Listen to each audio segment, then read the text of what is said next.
माननीय सदस्यहरू, सम्माननीय सभामुखज्यू,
मान्य सदस्यज्यूहरू, प्रतिनिधि सभा 2082 को पहिलो अधिवेशनको पहिलो बैठकको कारबाही प्रारम्भ हुन्छ।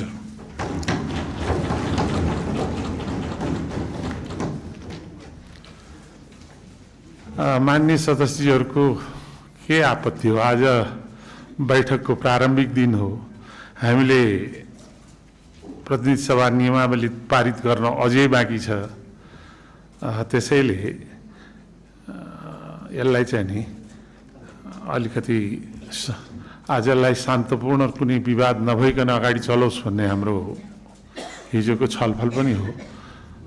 त्यसैले म मान्य सदस्यहरूलाई आग्रह गर्छु बसिदिउँ।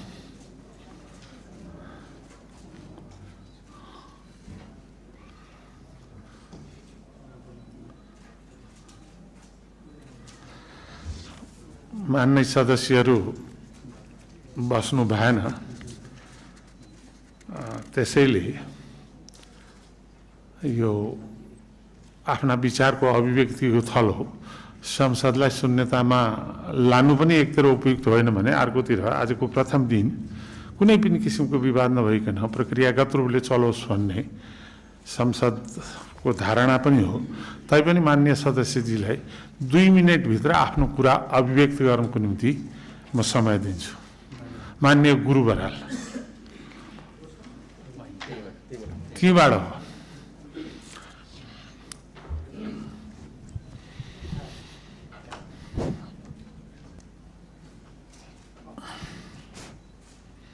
माइक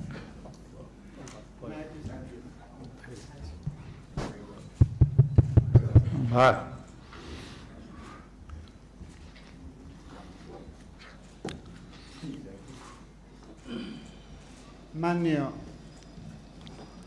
अध्यक्षज्यू, माननीय प्रधानमन्त्री लगायत सबै मन्त्रीज्यूहरू, मान्य सदस्यहरू, आज देशमा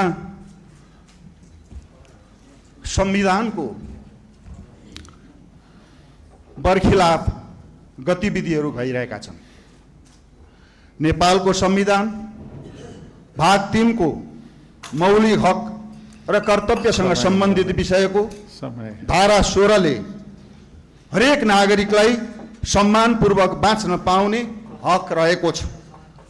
धारा 17 ले नागरिकको स्वतन्त्रताको हक रहेको छ र धारा 18 ले समानताको हक प्रदान गरेको छ। अध्यक्षज्यू, हजुर मार्फत म सरकारको ध्यान आकृष्ट गर्न चाहन्छु कि अहिले देशमा जति घटनाहरू घटिरहेका छन् यो घटनाहरू संवैधानिक रूपबाट उचित छन्। पूर्व प्रधानमन्त्री तथा पार्टीको अध्यक्ष केपी शर्मा ओली तथा पूर्व गृहमन्त्री तथा नेपाली कांग्रेसको नेता रमेश लेखकलाई फौजदारी कार्यविधि 181 र 82 लाई गलत ढङ्गले प्रयोग गरेर आज बन्दी बनाइएको छ। यो गम्भीर आपत्तिको विषय छ। यो विषयलाई लिएर देशव्यापी विरोध प्रदर्शन भइरहेको छ। काठमाडौँ लगायत विभिन्न ठाउँहरूमा शान्तिपूर्ण प्रदर्शन गर्दा आज सरकारले निर्मम दमन गरेको छ। अहिले यही उपस्थित हुनुभएको माननीय सदस्य द्वय, अहिले यहाँ माननीय साजिदा सिद्दिकी त्यस्तै गरी विष्णुमाया विक, उहाँहरूलाई गम्भीर घायल बनाइएको छ। म अध्यक्षज्यू मार्फत मान्यलाई एकपल्ट उभिदिन अनुरोध गर्न चाहन्छु। उहाँहरूको घाउ, उहाँहरूको चोट किन लाग्यो, कसले लगायो? म गृहमन्त्रीज्यूलाई यस विषयमा छानबिन गर्न र यो दोषीलाई कारबाही गरी किनारा लगाउन अनुरोध गर्न चाहन्छु। यस्तै गरी पार्टीको नेकपा एमालेको सुर्खेतको पार्टी कार्यालयमा प्रवेश गरेर जिल्ला पार्टीका नेता लगायत दर्जनौंलाई घाइते बनाइएको छ। राजधानीमा पार्टीका केन्द्रीय सदस्य लगायत दर्जनौं आज घाइते हुनुहुन्छ। चोटपटक लागेको छ, टाउकोमा टाँका लगाइएको छ, हात भाँचिएको छ। यसरी देशको संविधानको बरखिलाफ जे गतिविधिहरू भइरहेका छन् यो अत्यन्त निन्दनीय छ, आपत्तिजनक छ र यो संविधान अनुसार देश चलोस् हामी यसको अपेक्षा राख्दछौं। र आजै पूर्व प्रधानमन्त्री केपी शर्मा ओली र गृहमन्त्री पूर्व गृहमन्त्री रमेश लेखकको तुरन्त रिहाईको माग गर्दछौं, घाइतेहरूको उपचारको माग गर्दछौं र जसले मान्य सदस्यहरूलाई गम्भीर घाइते बनायो यसको यथोचित छानबिन गर्ने र कानुन अनुसार दुईटा आज कानुन अनुसार एकातर्फ फौजदारी कार्यविधिको 81 र 82 प्रयोग गर्ने कुरा एकातर्फ भएको छ, अर्कोतर्फ त्यही कार्यविधि माथि त्यो प्रतिवेदनको अर्को खण्ड अर्थात् 24 गतेको खण्डको बारेमा आज कतै कुनै कुरा उल्लेख गरिएको छैन र त्यसको बारेमा छानबिन गर्नुपर्छ भनिएको छ, नयाँ कार्यदल बनाउनुपर्छ भनिएको छ। यस खालको एउटा घटनासँग जोडिएर दुई खालका कुराहरू अत्यन्त गम्भीर छन्। यस अर्थमा नेपाल सरकारको यस विषयमा गम्भीरतापूर्वक ध्यान आकृष्ट गर्दछु र अध्यक्ष मार्फत यो गम्भीरतालाई लिएर आवश्यक हस्तक्षेप बन्द गर्ने, पूर्व प्रधानमन्त्री र गृहमन्त्रीको अविलम्ब रिहाई गर्ने र यो देशमा शान्तिपूर्ण प्रदर्शन गर्ने मौलिक अधिकारलाई पूर्ण रूपमा बहाल गर्नको लागि ग्यारेन्टी गरियोस् भन्ने हार्दिक अनुरोध गर्दछु। धन्यवाद। मान्य सदस्यहरू, सम्मान्य राष्ट्रपतिबाट अधिवेशन आह्वान सम्बन्धी पत्र प्राप्त हुन आएको छ। सोको बेहोरा म पढेर सुनाउँछु। नेपालको संविधानको धारा 93 को उपधारा 1 बमोजिम नेपाल सरकार मन्त्री परिषदको मिति 2082 12-16 गतेको सिफारिसमा सम्बत 2082 साल चैत्र 19 गते बिहिबारको दिन 2 बजे संघीय संसद भवन सिंहदरबारमा संघीय संसदको दुवै सदनको अधिवेशन आह्वान गरेको छ। राष्ट्रपति रामचन्द्र पौडेल, मिति 2082 चैत्र 16। मान्य सदस्यहरू, अब राष्ट्र हित, लोकतन्त्र र अग्रगामी परिवर्तनका लागि भएका विभिन्न आन्दोलनका साथै यी आन्दोलनमा जीवन उत्सर्ग गर्ने ज्ञात अज्ञात सम्पूर्ण शहीदहरूप्रति श्रद्धाञ्जली अर्पण गर्न 1 मिनट उठेर मौन धारणा गरौँ।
धन्यवाद।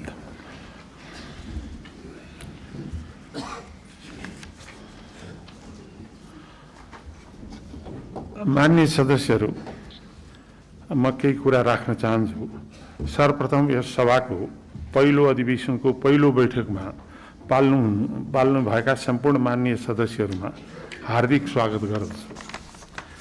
माननीय सदस्यहरू, 2015 सालको ऐतिहासिक प्रथम संसदीय निर्वाचनपछि अत्यधिक बहुमत सहित गत फागुन 21 गते सम्पन्न संघीय प्रतिनिधि सभा निर्वाचनबाट राजनीतिक स्थिरता, दण्डविहीनता को अन्त्य, सुशासन, नीतिगत भ्रष्टाचारको निवारण, भ्रष्टाचार मुक्त समाज र विधिको शासन स्थापनाको खोजीमा ऐतिहासिक सफलताको रूपमा प्राप्त यो गौरवमय संघीय प्रतिनिधि सभामा हामी उपस्थित भएका छौँ।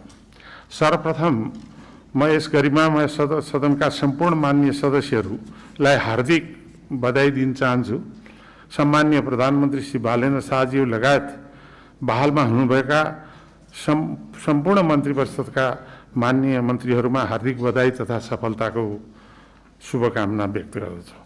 पटक पटक नेपाली जनताको सम्मान, स्वाभिमान, राष्ट्रहितको लागि लोकतान्त्रिक आन्दोलनहरूमा र गत भदौ 23 गतेको जेएनजी आन्दोलनमा जीवन आहुति गर्नुभएका सम्पूर्ण महान शहीदहरूप्रति हार्दिक श्रद्धाञ्जली अर्पण गर्दछु। जननिर्वाचित संसद जनताको सार्वभौम अधिकारलाई प्रतिनिधित्व गर्ने लोकतन्त्रको प्रमुख आधारथलो हो। नेपाली जनताको ताजा जनादेशबाट गठित यो प्रतिनिधि सभालाई आम जनताले पूर्ण आशा, विश्वास, भरोसा र उत्सुकता साथ हेरेका छन्। जनताले सरकार मात्र परिवर्तन खोजेको होइन, सरकारसँगै शासन सञ्चालनका आमूल रूपमा संस्कार र संस्कृतिको परिवर्तन पनि खोजेका छन्। मन्त्री परिषदले हालै सार्वजनिक गरेको आफ्नो 100 बुँदे शासकीय सुधार सम्बन्धी पहिलो कार्यसूची स्वागतयोग्य छ र यसको कार्यान्वयनको लागि समन्वय, समर्पण र निष्पक्षताको जरुरी छ। यो सम्मानित सदनमा विभिन्नता हुनु स्वाभाविक छ र विभिन्नतामा अभिन्नता नै लोकतन्त्र हो। नेपालको संविधान यसको समावेशी, समानतावादी, जनताको सर्वोच्चताको भावना प्रति हामी सबै आफ्नो आफ्नो स्थानबाट अभिन्न रूपमा निष्ठावान छौँ। तसर्थ तोड्ने होइन जोड्ने, सबै पक्षलाई समेट्ने, उत्तेजना होइन चेतना, आवेग होइन विवेक प्रयोग गर्दै आजको राष्ट्रिय चाहना सम्बोधन गर्न जरुरी छ। संविधान र संवैधानिक अधिकारको रक्षा, विधि र प्रक्रियाको पालनामा समर्पित हुँदै जनआस्था र आशालाई व्यावहारिक नीति योजना र परिणाम मार्फत सम्बोधन आजको आवश्यकता हो। मान्य सदस्यहरू, समय समयमा राजनीतिक पद्धतिमा परिवर्तन आयो, तर पद्धति अनुरूप प्रवृत्तिमा परिवर्तन आएन। देशले पटक पटक प्रतिनिधि सभाको असमयमै विघटन भोग्नु पर्दा मुलुकको शासन प्रशासनमा अन्यल, अस्थिरता, अनिश्चितता मात्र होइन, अवांछित विसङ्गति, विकृति र समस्याहरूले गर्दा राष्ट्रिय जीवनमै असर पर्न गयो। संवैधानिक संस्थाहरूको निष्पक्षता, स्वायत्तता, पारदर्शितामा विश्वसनीयताका ह्रास हुँदै गयो। संसदीय अभ्यासमा आइपरेका त्यस्ता असरले नीति निर्माण, कानुन तर्जुमा, सरकारलाई जनउत्तरदायी बनाउने काममा पनि गम्भीर असर पुग्यो। यस प्रकारका गतिविधिहरूमा अब पूर्ण विराम लाग्नुपर्ने जनताले दिएको यो स्पष्ट जनादेश हो। विकास, अर्थतन्त्र र सुशासनसँग सम्बन्धित विधेयकहरू प्राथमिकताका साथ पारित गर्नुपर्ने, राजनीतिक अस्थिरता, उही पुरानै विचार, प्रवृत्ति र बानी देखेर दिक्क भएका जनताले नयाँ सरकारसँग नयाँ संस्कार र नयाँ संस्कृति र प्रवृत्ति खोजेका छन्। संसदीय बहसको आफ्नै कायदा कानुन संहिता छ। बहसमा प्रस्तुत हुने भाषा, शैली र अभिव्यक्तिले निश्चित मर्यादा र संस्कार र सभ्यताको परिधि खोज्दछ। यसको गरिमा र प्रभावकारिताको लागि संसदीय शब्द वा अभिव्यक्तिलाई प्रचलनमा नल्याउन परिभाषित गरेको छ। शिष्ट, मर्यादित र जिम्मेवार व्यवहारका साथ मान्य सदस्यहरूबाट यसको अनुपालन गरेर संसदको मर्यादा, प्रभावकारिता र गरिमा बढाउनु हुनेछ भन्ने कुरा मैले पूर्ण विश्वास लिएको छु। वाद, प्रतिवाद र संवाद नै लोकतन्त्रको आत्मा हो। सत्ता पक्ष र प्रतिपक्षको संरचनागत विशिष्टता हो। देशको साझा मामिला र जनसरकारको विषयमा दलीय सहमति र सहकार्य हुनुपर्ने कयौं विषय छन्। प्रतिपक्षको विरोधले सरकारलाई सही बाटोमा चल्न रचनात्मक योगदान पुर्याउनुपर्छ। बहुविचारधारा, मौलिकता र निर्णय उन्मुख बहस संसदको स्वाभाविक आकर्षण मानिन्छ। विचार र बहसमा तीव्र घर्षण र कटुताले हामीलाई कहिलेकाहीँ तिक्तताको अनुभव पनि गराउन सक्ला, तर वैचारिक घर्षणबाट निस्कने सुन्दर निचोड नै लोकतन्त्रको सम्पदा हो भन्ने कुरा हामीले बिर्सिनु हुँदैन। प्रतिनिधि सभालाई समाधान सभा बनाउने क्रममा आउने यस्ता अवस्थालाई सहज रूपमा लिनु लोकतान्त्रिक संस्कार हो। त्यसैले बदला होइन, बदल्ने महत्वाकांक्षा र व्यावहारिकता, आदर्श यथार्थको सम्बोधन जरुरी छ। मान्य सदस्यहरू, हामी कोही कसैका शत्रु छैनौँ। हाम्रो साझा शत्रु भनेकै जनताले भोगेको गरिबी, अशिक्षा, बेरोजगारी, महँगी, रोगव्याधि, शासकीय दुर्बलता, देशको सामर्थ्यलाई प्रत्यक्ष असर पुर्याइरहेका विकृतिहरू हुन्। यसबाट मुक्ति र समृद्धि पाउन जनताले यो संसदमाथि ठूलो भरोसा राखेका छन्। निरपेक्ष गरिबी रेखामुनि का उपेक्षित र सीमान्तकृत समुदायलाई सामाजिक न्याय र सुरक्षाको प्रत्याभूति र आयको सुनिश्चिततातर्फ राष्ट्रको सम्पूर्ण ध्यान केन्द्रित हुनु जरुरी छ। बदलिलो र प्रतिकूल विश्व परिवेशमा जटिलता, द्वन्द्व र अशान्ति उन्मुख हुँदै गएको हाम्रो स्थितिमा हामी नेपाली बीच अझ सम्पूर्ण एकताको आवश्यकता बढेको छ। जुन प्रकारले राजनीतिक दायरा फराकिलो हुँदै आयो, त्यसै अनुपातमा आर्थिक विकासको दायरा फराकिलो हुन सकेन। आर्थिक क्षेत्रको सङ्कुचनलाई फराकिलो दायरा दिनु यो सम्मानित सदनको दायित्व हो भन्ने मैले मानेको छु। इमानुएल कान्टले भने जस्तो, मान्छेले स्वतन्त्रता तब हासिल गर्छ जब उसले कुनै व्यक्तिको आदेशको पालना नगरी कानुनको मात्र पालना गरे पुग्छ। अहिले वास्तवमा सम्पूर्ण नेपाली समाजले खोजेको यस्तै हो भन्ने मलाई लाग्छ। हाम्रो लोकतन्त्र र संसदको अभ्यन्तर चाहना पनि यही हो। प्रतिनिधि सभाको गठनको ताजा परिस्थितिमा सभामुख लगायत पदाधिकारीहरू नियुक्ति, संसदीय समिति गठन आदि कार्यहरू हुन बाँकी नै छ। आपसी संवाद, समझदारी, सहकार्यबाट यी सबै कामहरू सौहार्दपूर्ण तरिकाले सम्पन्न हुने मैले विश्वास लिएको छु। अन्त्यमा नवगठित सरकार र प्रतिनिधि सभाको पूर्ण सफलता र प्रभावकारितामा पनि कुनै कमी नआउने कुरा मैले विश्वास लिएको छु। धन्यवाद।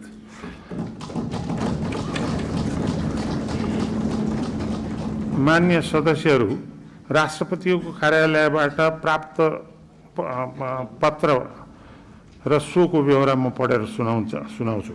सम्माननीय राष्ट्रपति श्री रामचन्द्र पौडेलजीले नेपालको संविधानको धारा 76 को उपधारा 1 बमोजिम प्रतिनिधि सभाका माननीय सदस्य श्री बालेन्द्र शाहज्यूलाई नेपालको प्रधानमन्त्री पदमा मिति 2082 12-13 गते नियुक्ति गर्न भएको बेहोरा अनुरोध गर्दछु। महादेव पन्थ सचिव मिति 2082 12-13।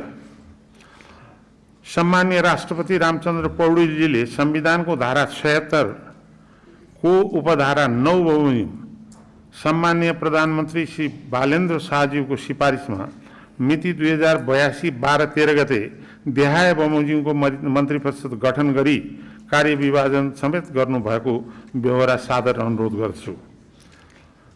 प्रथम 1 नम्बर बालेन्द्र शाह प्रधानमन्त्री रक्षा उद्योग वाणिज्य तथा आपूर्ति। 2 डाक्टर स्वर्णिम वाग्ले मन्त्री अर्थ। 3 सुदन गुरुङ मन्त्री गृह। 4 शिशिर खनाल मन्त्री परराष्ट्र। 5 सुनील लम्साल मन्त्री भौतिक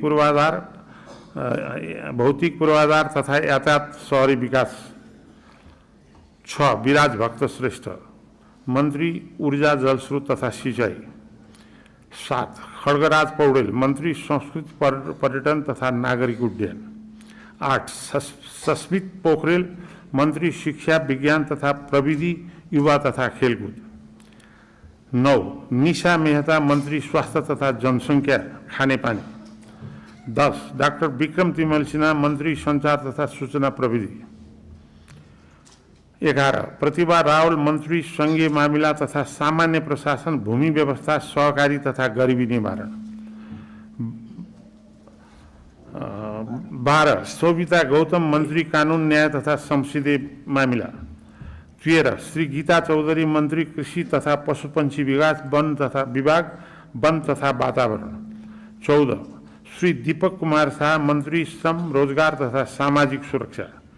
15 श्री सीता बादी मन्त्री महिला बाल बालिका तथा ज्येष्ठ नागरिक। महादेव पन्थ मिति 2022-12-15।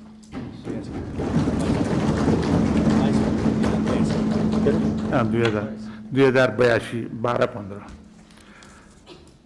मान्य सदस्यहरू, नेपालको संविधानको धारा 104 बमोजिम प्रतिनिधि सभाले आफ्नो कार्य सञ्चालन गर्न, बैठकको सुव्यवस्था कायम राख्न र अन्य काम कारबाही नियमित एवं प्रभावकारी बनाउन यस प्रतिनिधि सभाले सभाको नियमावली नबनाएसम्मका लागि प्रतिनिधि सभा नियमावली 2079 बमोजिम सभाले आफ्ना काम कारबाही गर्ने प्रस्तावलाई बैठक समक्ष स्वीकृतिलाई पेश गर्दछु।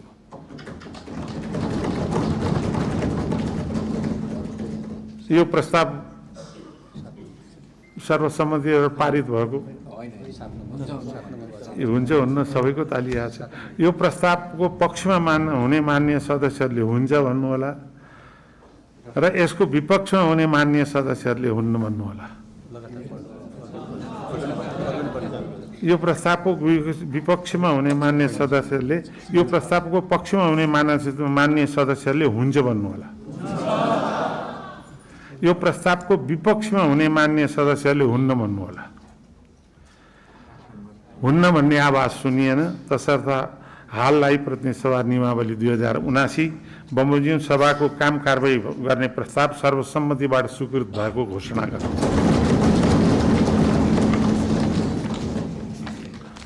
मान्य सदस्यहरू, प्रतिनिधि सभा नियमावली 2079 को नियम 10 बमोजिम सभामुख तथा उपसभामुखको अनुपस्थितिमा बैठकको अध्यक्षता गर्न निम्नलिखित मान्य सदस्यहरूलाई मनोनयन गरेको व्यवहार जानकारी गराउँछु।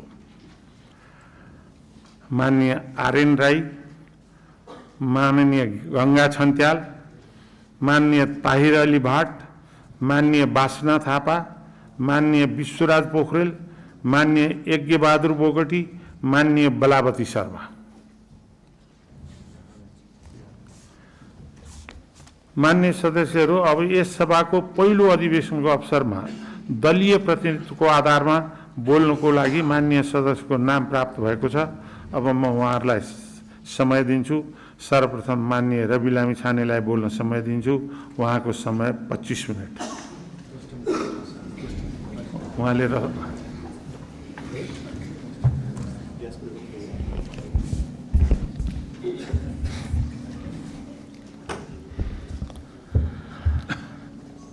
सभाध्यक्ष महोदय, जनताबाट अनुमोदित भएर आउनुभएका सम्पूर्ण माननीय सदस्यहरूलाई यो सम्मानित सदनमा हार्दिक स्वागत गर्न चाहन्छु।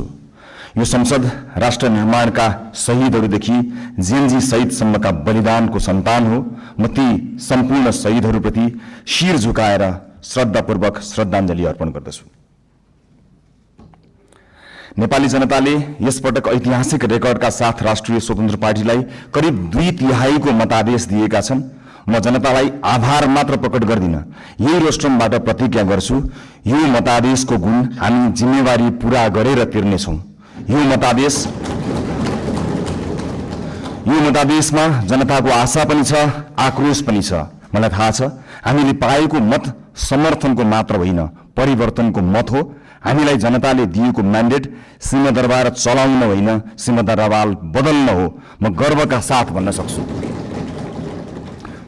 साथ भन्न सक्छु हामीले बदल्न सुरु गरिसकेका छौं। सभाध्यक्ष महोदय, सत्तारूढ दलको सभापतिका रूपमा अब हामीले बोलेर मात्र पुग्दैन। मैले मात्र होइन, रासोपाका हरेक माननीयले कामबाटै आफूलाई, पार्टीलाई र सरकारलाई प्रमाणित गर्नुपर्छ। अब हामी राम्ररी बोल्नुभन्दा पनि हाम्रा कामहरू र सरकारका कामहरू आफै अत्यन्त राम्रोसँग बोल्नेछन् र ती बोल्न सुरु गरिसकेका कुरा फेरि पनि म निवेदन गर्न चाहन्छु। सभाध्यक्ष महोदय, हामीलाई हनीमुन पिरियडको सुविधा पनि चाहिँदैन। हामी दिन गनेर होइन, सेकेन्ड गनेर काम गर्न चाहन्छौँ र गर्न सुरु गरिसकेका छौँ। तपाईहरूले सरकारको रफ्तार देखिरहनु भएको छ। अब कर्मचारी तन्त्र सहित सिङ्गो देशले यो रफ्तारसँग गति मिलाउनुको विकल्प छैन। हामी आफ्ना मात्र होइन, जायज छन् भने विपक्षी दलका चुनावी प्रतिबद्धताको पनि स्वामित्व लिन तयार भएर आएका छौँ र यसको सार्वजनिक घोषणा हामीले गरिसकेका छौँ। सभाध्यक्ष महोदय, सरकारका प्राथमिकता, योजना र दिशा सविस्तार सम्माननीय प्रधानमन्त्री ज्यूबाटै आवश्यक परे बोलेर र आवश्यक नपर्दा नबोलेरै कामबाट प्रस्तुत हुने कुरा पनि म सम्मानित सदनलाई जानकारी गराउनेछु। र म आज केवल केही राजनीतिक विषयमा प्रवेश गर्न चाहन्छु। सभाध्यक्ष महोदय, यो सम्मानित संसदमा यसअघि पनि पटक पटक एकल बहुमतका सरकार नबनेका होइनन्, तर ती सरकारहरू इतिहासका अङ्क बने, इतिहास बदल्ने औजार बन्न सकेनन्। किन सकेनन्? दृष्टिकोणमा समस्या थियो कि प्राथमिकतामा, पारदर्शिता र जवाफदेहितामा कमजोरी थियो कि कार्यान्वयनमा? किन अवसरहरूलाई परिणाममा बदल्न सकिएन? हामी इतिहासबाट सिक्न लाज मान्ने छैनौँ। जनताले अहिले हामीलाई दिएको विशाल बहुमतको इतिहास यो पनि फेरि गुमेको अवसर भनेर लेखियो भने हामी कलङ्कित हुनेछौँ। हामीलाई त्यो मन्जुर छैन। राष्ट्रपाका साथीहरूलाई म सम्झाउँछु, हामी यहाँ प्रश्न सोधेर आएका हौँ। अहिले बस्ने ठाउँ फेरि होला, तर आज पनि ती प्रश्नहरूप्रति हाम्रो नैतिक जिम्मेवारी उस्तै छ। अब साबित गर्नु छ कि हामीलाई केवल प्रश्न सोध्न मात्र आउँदैन, उत्तर दिन पनि आउँछ। समस्या देखाउन मात्र होइन, समाधान खोज्न पनि आउँछ। प्रतिपक्ष दलहरूलाई मेरो विनम्र आग्रह छ, हामीमाथि 24 घण्टा निगरानी गरिदिनु होला। शासनमा तपाईँहरूको लामो अनुभव छ, हाम्रा कमजोरी उजागर गरिदिनु होला, गल्ती देखाइदिनु होला। यदि हामीले बाटो बिरायौँ भने सच्याइदिनु होला। यदि हामी जनताबाट टाढा हुन खोज्यौँ भने हामीलाई जनताको आवाज सम्झाइदिनु होला। हामीबाट अहङ्कार नबढोस्, हामीमा कुनै अहङ्कार नछाओस्, हाम्रा निर्णयहरू एकतर्फ नहुन्। लोकतन्त्रमा सत्ता पक्ष र प्रतिपक्ष प्रतिस्पर्धी मात्र होइनन्, एकअर्काका पूरक पनि हुन्। एकले काम गर्छ, अर्कोले निगरानी गर्छ, एकले योजना बनाउँछ, अर्कोले परख गर्छ। हामी प्रतिपक्षको आवाज कमजोर हुन दिने छैनौँ, किनकि प्रतिपक्षको आवाज कमजोर बनाइयो र उपेक्षा गरियो भने लोकतन्त्र कमजोर हुनेछ। यो हामीले अस्ति भर्खरै देखिसकेका छौँ। यो संसद बहसको थलो हुनेछ, प्रतिशोधको होइन। हिजो आफ्नालाई बचाउन र विपक्षीलाई फसाउन कानुन नै संशोधन गरिएको छ र अध्यादेश समेत ल्याइएको छ। त्यस्ता गलत क्रियाकलाप यथाशीघ्र सच्याइने कुरा म यो सम्मानित सदनलाई जानकारी गराउन चाहन्छु। प्रतिपक्षमाथि अहङ्कार र प्रतिशोधको त्यो अध्याय अब दोहोरिने छैन। आस्थाका आधारमा फरक व्यवहार हुने छैन। अब अन्यायपूर्वक विधि नै निचेर सुन्न मन लागेका कुरा नसुनौ भनेर कसैको माइक काटिने छैन। संसदीय समितिहरूमा संख्याकै बलमा प्रतिशोध र अत्याचार हुने छैन, तर सुशासनको वेग भने रोकिने छैन। न्याय पाउने पहिलो हक शहीदकी आमाको हो, त्यसलाई प्रतिशोध भन्न पाइने छैन।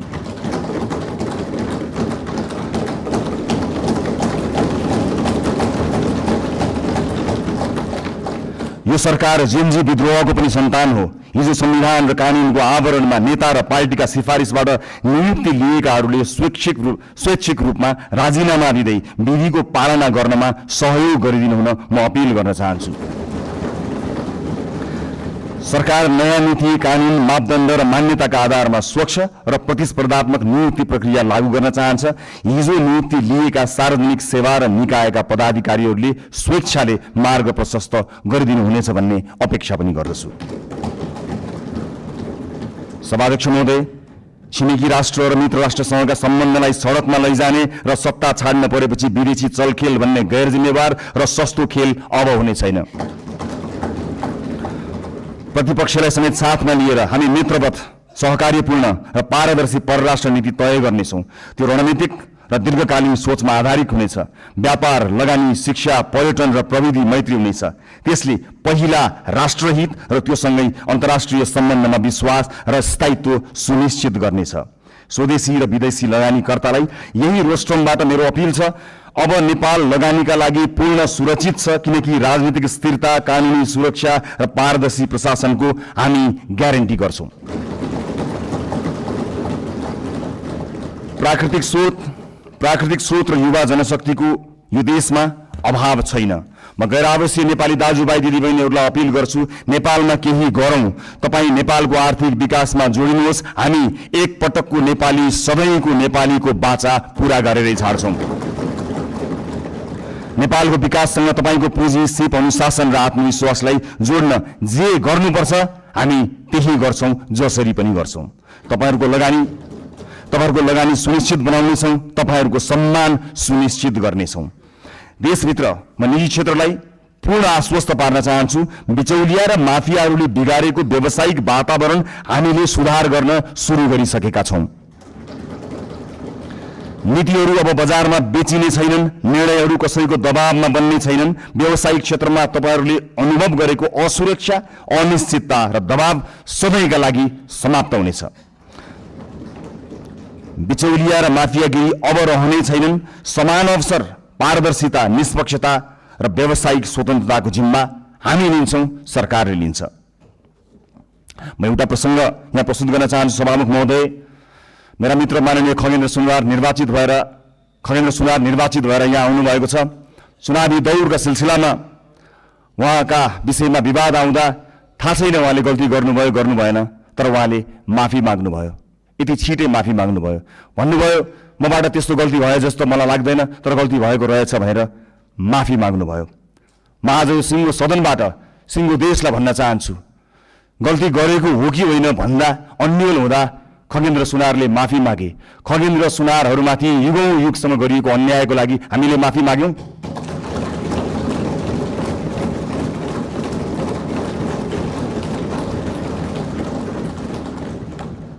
यो देशको दलित समुदायलाई मैले आज सार्वजनिक क्षमा याचनाका साथ केही भन्नु छ।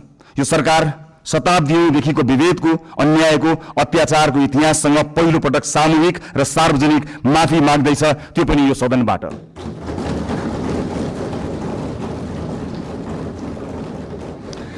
आजसम्मको विभेद सामाजिक गल्ती थिएन, सङ्गठित अपराध थियो। यो देश किन बनेन थाहा छ? किनकि जसका हातमा सिप थियो तिनलाई हामीले अछुत मान्यौँ। अब कुनै पनि नेपाली जातका नाममा झुक्नु पर्ने छैन। म सिङ्गो पार्टी, सम्माननीय प्रधानमन्त्रीज्यू, सरकारको तर्फबाट पनि माफी माग्छौँ र यो माफीको मूल्य अब न्यायले गर्नेछ भन्ने कुरा पनि सुनिश्चित गर्न चाहन्छु। यो रेस्टुरेन्टबाट मैले आमा र दिदीबहिनीहरूलाई पनि केही भन्नु छ। यो देशमा तपाईँहरूले सबैभन्दा धेरै जिम्मेवारी बोकेर पनि सबैभन्दा कम अवसर पाउनुभयो। घर सम्हाल्नुभयो, परिवार बचाउनुभयो, समाज चलाउनुभयो, तर त्यसलाई काम मानिएन। महिलालाई अवसर अब अनुग्रह होइन, अधिकार हुनेछ। हामी सुनिश्चित गर्नेछौँ शिक्षा र रोजगारीमा बराबर पहुँच, राज्यका हरेक तहमा अर्थपूर्ण प्रतिनिधित्व, कर्मस्थल र समाजमा सुरक्षा र सम्मान, अनि महिला विरुद्धका हिंसामा शून्य सहनशीलता। कुनै छोरीले अब आफ्नो सपना सानो बनाउनु पर्ने छैन। अबको यात्रा केवल समानताको होइन, सशक्तिकरणको हुनेछ। सँगसँगै ज्येष्ठ नागरिकहरूको आर्थिक सुरक्षा, सामाजिक कल्याण र आत्मसम्मान पनि हाम्रो कर्तव्य हुनेछ।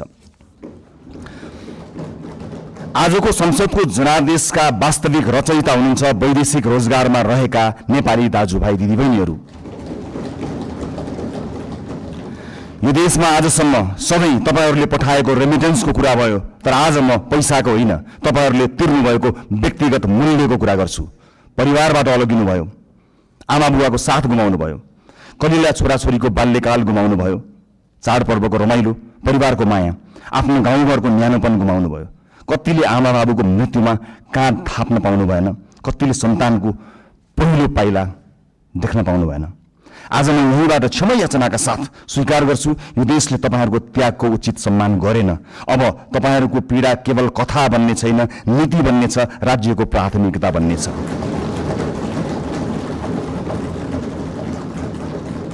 बिचौलिया र श्रम माफिया अब कारबाहीका भागीदार हुनेछन्। अबको नीति तथा कार्यक्रम र बजेट तपाईँहरूको हुनेछ। खाडी क्षेत्रमा अब जाने हाम्रा राजदूतहरू बिचौलियासँगको डिनर टेबलमा होइन, श्रमिकका शिविरहरूमा भेटिनेछन्।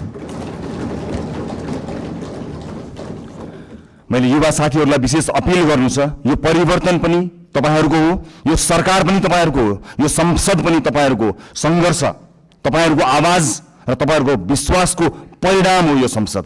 तपाईहरूलाई दक्ष र आत्मनिर्भर बनाउन, रोजगारी र उद्यमशीलतासँग जोड्न, नवप्रवर्तन र नेतृत्वका अवसरहरू पैदा गर्न सरकार प्रतिबद्ध छ। माननीय सांसदज्यूहरू, जुनसुकै पार्टीबाट चुनिएर आए पनि हामी जनतालाई प्रतिनिधित्व गर्दछौँ। त्यसैले अब हाम्रो लक्ष्य एउटै हुनुपर्छ, देशको समृद्धि, जनताको जीवनमा सुधार र न्यायपूर्ण समाजको निर्माण। मलाई विश्वास छ यो सहकार्य, उत्तरदायित्व र परिवर्तनको प्रतीक हुनेछ। धन्यवाद।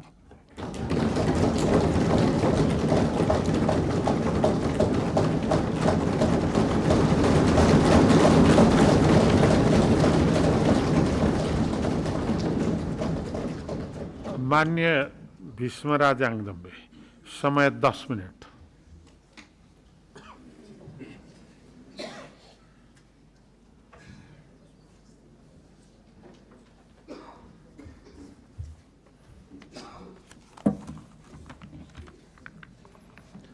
सम्माननीय सभामुख महोदय, प्रतिनिधि सभाको यो पहिलो बैठक मार्फत हामी आज नयाँ यात्रा प्रारम्भ गरिरहेका छौँ। हामीले आज सुरुवातकै दिन सङ्कल्प गर्नु छ, हामी नागरिकमा नयाँ आशा र नयाँ विश्वास जगाउन सकौँ। यो घडीमा म आह्वान गर्दछु सबैले एकबद्ध भएर 7 सालको क्रान्तिदेखि पछिल्लो जेएनजी विद्रोहसम्ममा जीवन गुमाउनुभएका सबै शहीदहरूलाई स्मरण गरौँ, उहाँहरूका प्रति हार्दिक सम्मान व्यक्त गरौँ। 46 को जनआन्दोलन, 10 वर्ष लामो सशस्त्र विद्रोह, 62-63 को जनआन्दोलन, मधेस आन्दोलन, थरहट अनि आदिवासी जनजातिका अनेक प्रदर्शन र आन्दोलनहरू, त्यस क्रममा भएका कैयौंको शहादतले आज एकमुष्ट ती सम्पूर्ण शहादतलाई आज एकमुष्ट स्मरण पनि गरौँ। हामी एकै थलोमा भएर पनि भिन्न भिन्न आस्था र विचार बोकेर यहाँ छौँ, तर भिन्न रहे पनि एउटै नौकामा छौँ। डुबे सबै डुब्छौँ, सँगै डुब्छौँ, उठे सबै उठ्छौँ र सँगै उठ्छौँ। दल भिन्न होला, देश एउटै हो। त्यसैले आज इमानको पसिना बगाउने सङ्कल्प गरौँ अनि सङ्कल्प गरौँ अब फेरि कसैले कहिल्यै रगत बगाउनु नपरोस्। सम्माननीय सभामुख महोदय, फागुन 21 को निर्वाचनमा उत्साहका साथ ठूलो संख्यामा सहभागी भएर समस्त नेपाली आमाबुवा, दिदीबहिनी, दाजुभाइले लोकतन्त्र प्रतिको बलियो निष्ठा प्रकट गर्नुभएको छ। बीपी कोइरालाले नेपालका लागि सबैभन्दा उपयुक्त बाटो भनेर प्रस्तावित गरेको संसदीय लोकतान्त्रिक प्रणाली सबै राजनीतिक दल, सबै पुस्ता र सबै मतदाताबाट एकपल्ट फेरि अनुमोदित भएको छ। कुनै बेला संसदीय प्रणाली तत्कालीन राजाहरूको प्रहारमा पर्यो। आज राजतन्त्रको पक्षमा रहेका मित्रहरू पनि यही संसदमा अट्नु भएको छ। कुनै बेला संसदीय प्रणाली ढालेर बल प्रयोगबाट राज्य सत्ता कब्जा गर्ने ऐलान गर्नुभएका श्रद्धेय कमरेड प्रचण्ड यहाँ उपस्थित हुनुहुन्छ। आज पनि यही संसदमा शान्त, भद्र र शालीनताका साथ बस्नुभएको छ। कुनै बेला कांग्रेसले अपनाएको बाटोमा विपक्षमा खरो उभिएर अब दलहरूबाट देश चल्दैन भन्ने मित्रहरू पनि नयाँ दल खोलेर सबैभन्दा ठूलो दल बनेर यहाँ उपस्थित हुनुहुन्छ। रुखको साझा छहारी जस्तो यो संसदीय प्रणालीमा आज तपाईँ सबैलाई स्वागत गर्न पाउँदा म हर्षित छु। नेपाली कांग्रेस निर्वाचनबाट दोस्रो दल बने पनि पार्टीले बोकेको सिद्धान्त, विचार र बाटो अझ सबल र अझ सफल बनेको छ। यो घडी कांग्रेस पार्टीका प्रत्येक सदस्यले विशेष गरी सन्तोष व्यक्त गर्न मिल्ने घडी हो। म यति बेला ती प्रत्येक आदरणीय साथीलाई यो रोस्टरमा उभिएर स्मरण गर्न चाहन्छु। सम्माननीय सभामुख महोदय, नेपाली कांग्रेस निरन्तरतामा नवीनता भन्ने दृष्टिकोण राख्दछ। त्यसैले हरेक कालखण्डमा कि त हरेक परिवर्तनको नेतृत्व कांग्रेसले गर्दै आयो, कि त अरूले उठाएको जायज मुद्दालाई निष्कर्षमा कांग्रेसले नै पुर्यायो। त्यस हिसाबले कांग्रेस जेएनजी विद्रोहले उठाएको मुद्दालाई पनि निष्कर्षमा पुर्याउन प्रतिबद्ध छ। एक जिम्मेवार प्रतिपक्षी दलको रूपमा यो परिवर्तनलाई साथ दिन, सघाउन र खबरदारी गर्न कांग्रेस प्रतिबद्ध छ। परिवर्तनको स्वर र भावनालाई आत्मसात गरेर नेपाली कांग्रेसको विशेष महाधिवेशनले विभिन्न दृष्टिकोण पारित गरेको म यहाँ स्मरण गराउन चाहन्छु। बीपी कोइरालाले नेतृत्व गरेर प्रारम्भ भएको कांग्रेस सुवर्ण शमशेर, गणेशमान सिंह, कृष्ण प्रसाद भट्टराई, गिरिजा प्रसाद कोइराला, सुशील कोइराला र शेरबहादुर देउवा हुँदै आज विशेष महाधिवेशनबाट गगन थापालाई सभापति बनाएर बदलिएको समय र बदलिएको समाज अनुरूपको रूपान्तरणमा प्रवेश गरेको कुरा पनि म यहाँ निवेदन गर्न चाहन्छु। तर छोटो समयमा परिवर्तनको त्यो सन्देश नागरिक पंक्तिमा पुर्याउन सकिएन। तर आगामी दिनमा आफूभित्र, आफ्नो दलभित्र, सबै दलहरूभित्र र समग्र राजनीतिको शैली र व्यवहारलाई देशमा भएको परिवर्तन अनुरूप रूपान्तरण गरेर अघि बढ्नुपर्छ भन्नेमा प्रमुख प्रतिपक्षी दलको रूपमा हामी प्रष्ट छौं। अत यो घडी पहिलो दलका रूपमा निर्वाचित राष्ट्रिय स्वतन्त्र पार्टी र यसको नेतृत्व नयाँ प्रधानमन्त्री बालेन्द्र शाह र नयाँ सरकारलाई बधाई ज्ञापन गर्दै कार्यकाल सफलताको लागि म नेपाली कांग्रेस पार्टी र मेरो व्यक्तिगत तर्फबाट पनि धेरै धेरै शुभकामना दिन चाहन्छु। फागुन 21 मा सम्पन्न निर्वाचनबाट निर्वाचित सबै दलका माननीय सदस्यज्यूहरूलाई पनि म यो घडीमा हृदयबाट हार्दिक बधाई ज्ञापन गर्न चाहन्छु। सभामुख महोदय, यो संसदले एक ढिक्का रहेर गर्नुपर्ने एउटा प्रधान काम भनेको नागरिक पंक्तिमा आशा र विश्वासलाई निरन्तर जगाउने र निरन्तर जोगाउने पनि हो। बितेको 35 वर्षमा देशमा केही पनि भएन भन्ने निराशाको भाष्य जनजनमा पुगेको छ, पुर्याइएको छ। यसलाई हामीले चिर्नु सक्नुपर्छ। बितेको 35 वर्षको अवधिलाई यसो फर्केर हेरौं त 10 वर्ष लामो सशस्त्र द्वन्द्व यही अवधिमा भयो। हजारौंको मृत्यु भयो, अरबौंको ध्वंस भयो। राजाले निर्वाचित सरकार भंग गरेर यही अवधिमा निरंकुश सत्ता चलाए। यही अवधिमा देशले दुई पटक भूकम्पको सामना गर्नु पर्यो। हजारौंको मृत्यु भयो अनि अरबौंको क्षति भयो। यही अवधिमा विश्वव्यापी कोरोना महामारीबाट हाम्रो देश पनि ग्रस्त भयो। त्यसले हाम्रो हजारौं आफन्तको मृत्यु भयो अनि मुलुकको अर्थतन्त्र पनि जोखिममा पुग्यो। यस्तो अनेक प्रतिकूलता र अनेक संकटका बीच पनि देशमा प्रगतिका केही काम भएका छन्। सभामुख महोदय, म मेरै गाउँका र तपाईहरु सबैको गाउँका आदरणीय आमा बुबा, दिदी बहिनी, दाजुभाइहरूलाई यहीँबाट आग्रह गर्न चाहन्छु। यही रोस्टमबाट म विनम्रतापूर्वक आग्रह गर्न चाहन्छु।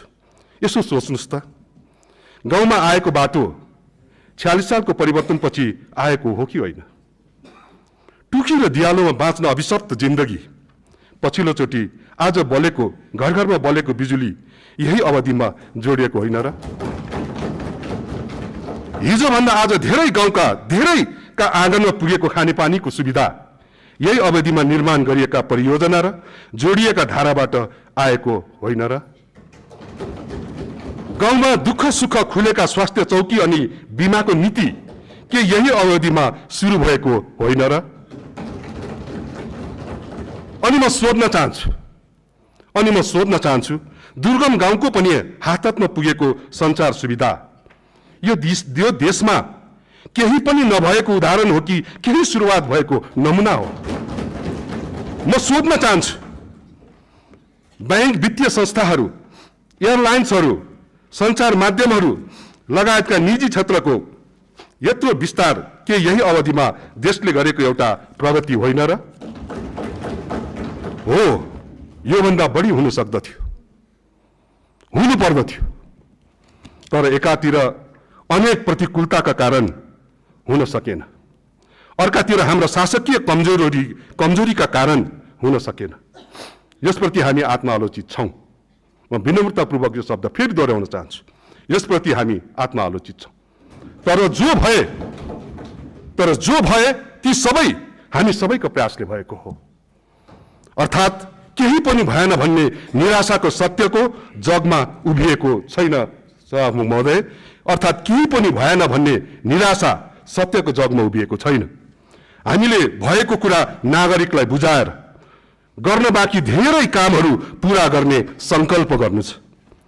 यो संसदको त्यो यात्रामा नागरिकलाई विश्वासमा लिएर अगाडि जानु छ। सम्माननीय सभामुख महोदय, आज हामी यहाँ यो बैठक बसिरहेका छौँ। म बडो विनम्रतापूर्वक यो शब्द फेरि दोहोऱ्याउन चाहन्छु। आज हामी यो बैठक यहाँनिर बसिरहेका छौँ, तर यो बैठक बसेको यो भवन हाम्रो संसद भवन होइन।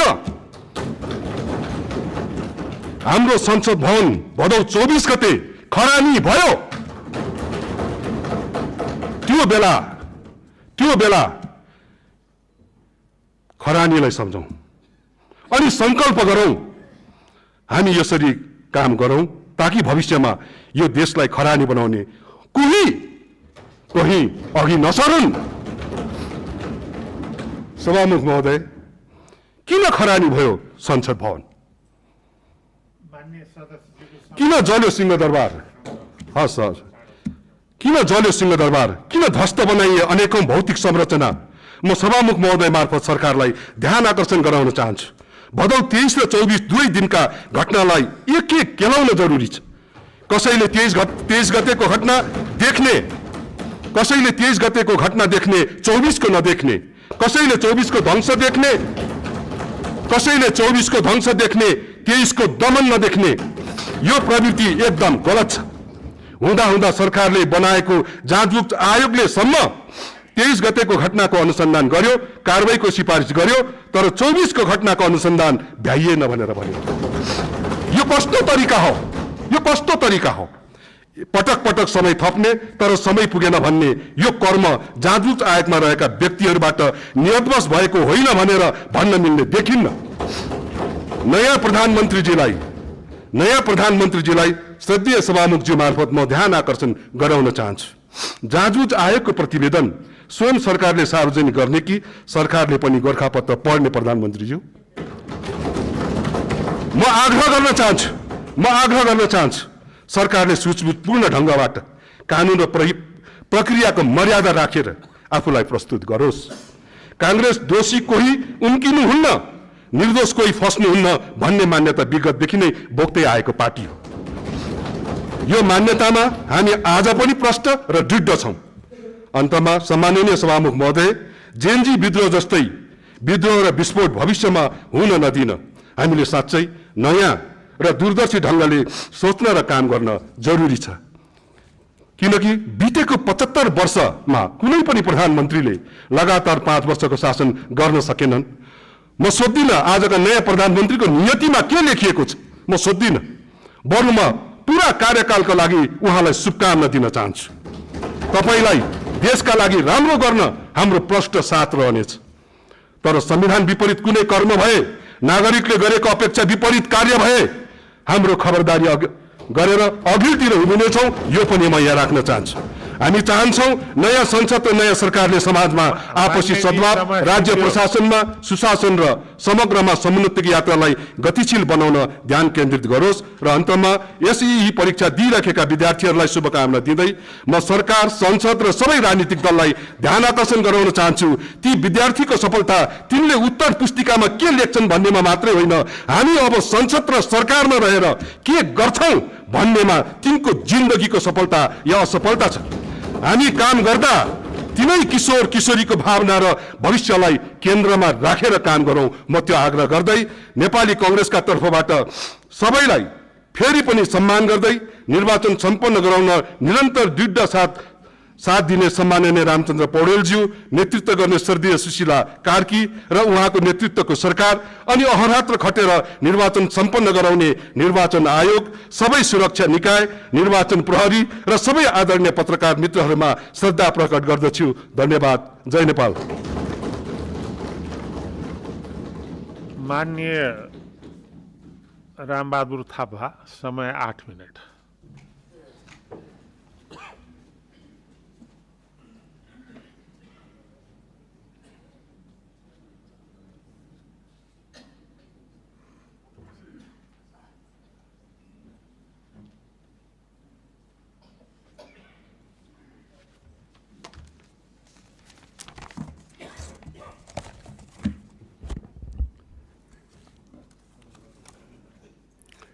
सम्माननीय सभामुख महोदय, सर्वप्रथम म राष्ट्रिय स्वाधीनता, लोकतन्त्र, गणतन्त्र, सङ्घीयता, शान्ति र समृद्धिका लागि आफ्नो अमूल्य जीवनको आहुति दिने भाद्र 23 र 24 लगायत सम्पूर्ण ज्ञात अज्ञात शहीदहरूप्रति हार्दिक श्रद्धाञ्जली अर्पण गर्दछु। सम्माननीय सभामुख महोदय, नेपालमा भाद्र 23 र 24 गते अवैधानिक ढङ्गबाट रासपाको अघोषित नेतृत्वमा रङ्गक्रान्ति सफलतापूर्वक सम्पन्न भयो। फागुन 21 गते आम निर्वाचन मार्फत नीलो क्रान्तिलाई वैधानिकता प्रदान गरियो। चैत्र 13 गते भव्य धार्मिक अनुष्ठान सहित श्री बालेन्द्र शाहज्यूलाई प्रधानमन्त्रीको शपथ ग्रहण गराइयो। यो ऐतिहासिक विजयका लागि रासपा तथा सम्माननीय प्रधानमन्त्री बालेन्द्र शाहज्यूलाई म नेकपा एमालेको तर्फबाट धेरै धेरै बधाई भन्न चाहन्छु। सम्माननीय सभामुख महोदय, यो अभूतपूर्व विजयमा आन्तरिक रूपमा कसको निर्णायक भूमिका रह्यो? तथ्यहरूले के स्पष्ट गर्दछन् भने मुख्यतः नेपाली सेना, ब्युरोक्रेसी, सुशीला सरकार, कार्की आयोग, बारबरा फाउन्डेसन एनजिओ आदि संस्था तथा पात्रहरूको यो विजयमा निर्णायक भूमिका रह्यो। त्यसैले ती संस्था तथा पात्रहरूलाई पनि म नेकपा एमालेको तर्फबाट धेरै धेरै बधाई भन्न चाहन्छु। सम्माननीय सभामुख महोदय, यो जादुमय विजयका लागि बाह्य दृष्टिले कसले निर्णायक भूमिका निर्वाह गरे? असंख्य तथ्यहरूले के स्पष्ट गर्दछन् भने अदृश्य शक्तिहरू, टिओबी, एआई, अल्गोरिदम, गोएबल्सहरू जसले राष्ट्रियता, लोकतन्त्र, गणतन्त्र, सङ्घीयता, शान्ति र समृद्धिका नायकहरूलाई खुखार खलनायक र हत्याराको रूपमा स्थापित गरे, जसले देश जलाउने र आफ्नो राष्ट्रिय पहिचान मेटाउने खलपात्रहरूलाई महानायक बनाए, ती संस्था र पात्रहरूले नै बाह्य रूपमा यो जादुमय निर्णायक भूमिका खेले। त्यसैले यस ऐतिहासिक क्षणमा म ती सबै पात्रहरूलाई पनि नेकपा एमालेको तर्फबाट धेरै धेरै बधाई भन्न चाहन्छु। सम्माननीय सभामुख महोदय, यो चमत्कारिक विजयले के असाधारण प्रश्नहरू जन्माएको छ। कुन उद्देश्य प्राप्तिका लागि सिंहदरबार, शीतल निवास, बालुवाटार, सर्वोच्च अदालत, राजनीतिक नेतृत्व र निजी निवासहरू, प्रहरी चौकी, व्यावसायिक प्रतिष्ठानहरू सुनियोजित ढङ्गबाट जलाइयो? कुन उद्देश्य प्राप्तिका लागि कसले ती अबोध विद्यार्थीहरूलाई निषेधित क्षेत्र तोड्न उक्साइयो? कुन उद्देश्य प्राप्तिका लागि हतियारबद्ध टिओबीहरू 23-24 गते तिलस्मी रूपमा प्रकट भए? कुन उद्देश्य प्राप्तिका लागि गैर कानुनी ढङ्गबाट पूर्व प्रधानमन्त्री तथा गृहमन्त्रीहरूलाई गिरफ्तार गरियो? कुन उद्देश्य पूर्ति गर्न राजनीतिक नेतृत्वहरूलाई गिरफ्तार गर्ने प्रपञ्च रचिँदैछ? कुन उद्देश्य पूर्तिका लागि देशव्यापी रूपमा दमन चक्र र राज्य आतंक मचाइँदैछ? कुन उद्देश्य प्राप्तिका लागि विद्यार्थी तथा पेसाकर्मीहरूको सङ्गठित हुने मौलिक अधिकारलाई बलात् खोसिँदैछ? कुन उद्देश्यका लागि मिडिया ट्रायल साइबर आतंकको सृजना गरिँदैछ? सम्मानीय सभामुख महोदय, निश्चय पनि भविष्यले यी प्रश्नहरूको सही जवाब दिँदै जानेछ। तर यी प्रश्नहरू र यस्तै यस्तै प्रश्नहरू हामी सम्पूर्ण ताकतसहित राज्यलाई सोध्नेछौँ। निरन्तर यो गरिमामय सदनमा आवाज घन्काउनेछौँ। सम्मानीय सभामुख महोदय, यो ऐतिहासिक क्षणमा प्रतिपक्षको भूमिका निर्वाह गर्ने जनादेश बोकेर आउनुभएका नेपाली काङ्ग्रेस, नेकपा एमाले, नेकपा, श्रम संस्कृति पार्टी, राप्रपा र स्वतन्त्र मानिसजीहरूलाई पनि धेरै धेरै बधाई र शुभकामना भन्न चाहन्छु।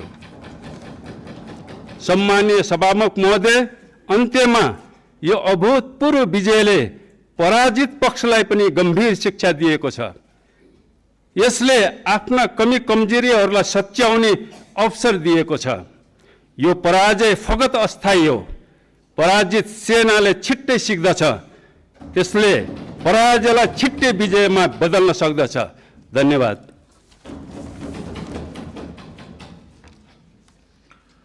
माननीय सदस्य वर्षामान पुन, समय 7 मिनट।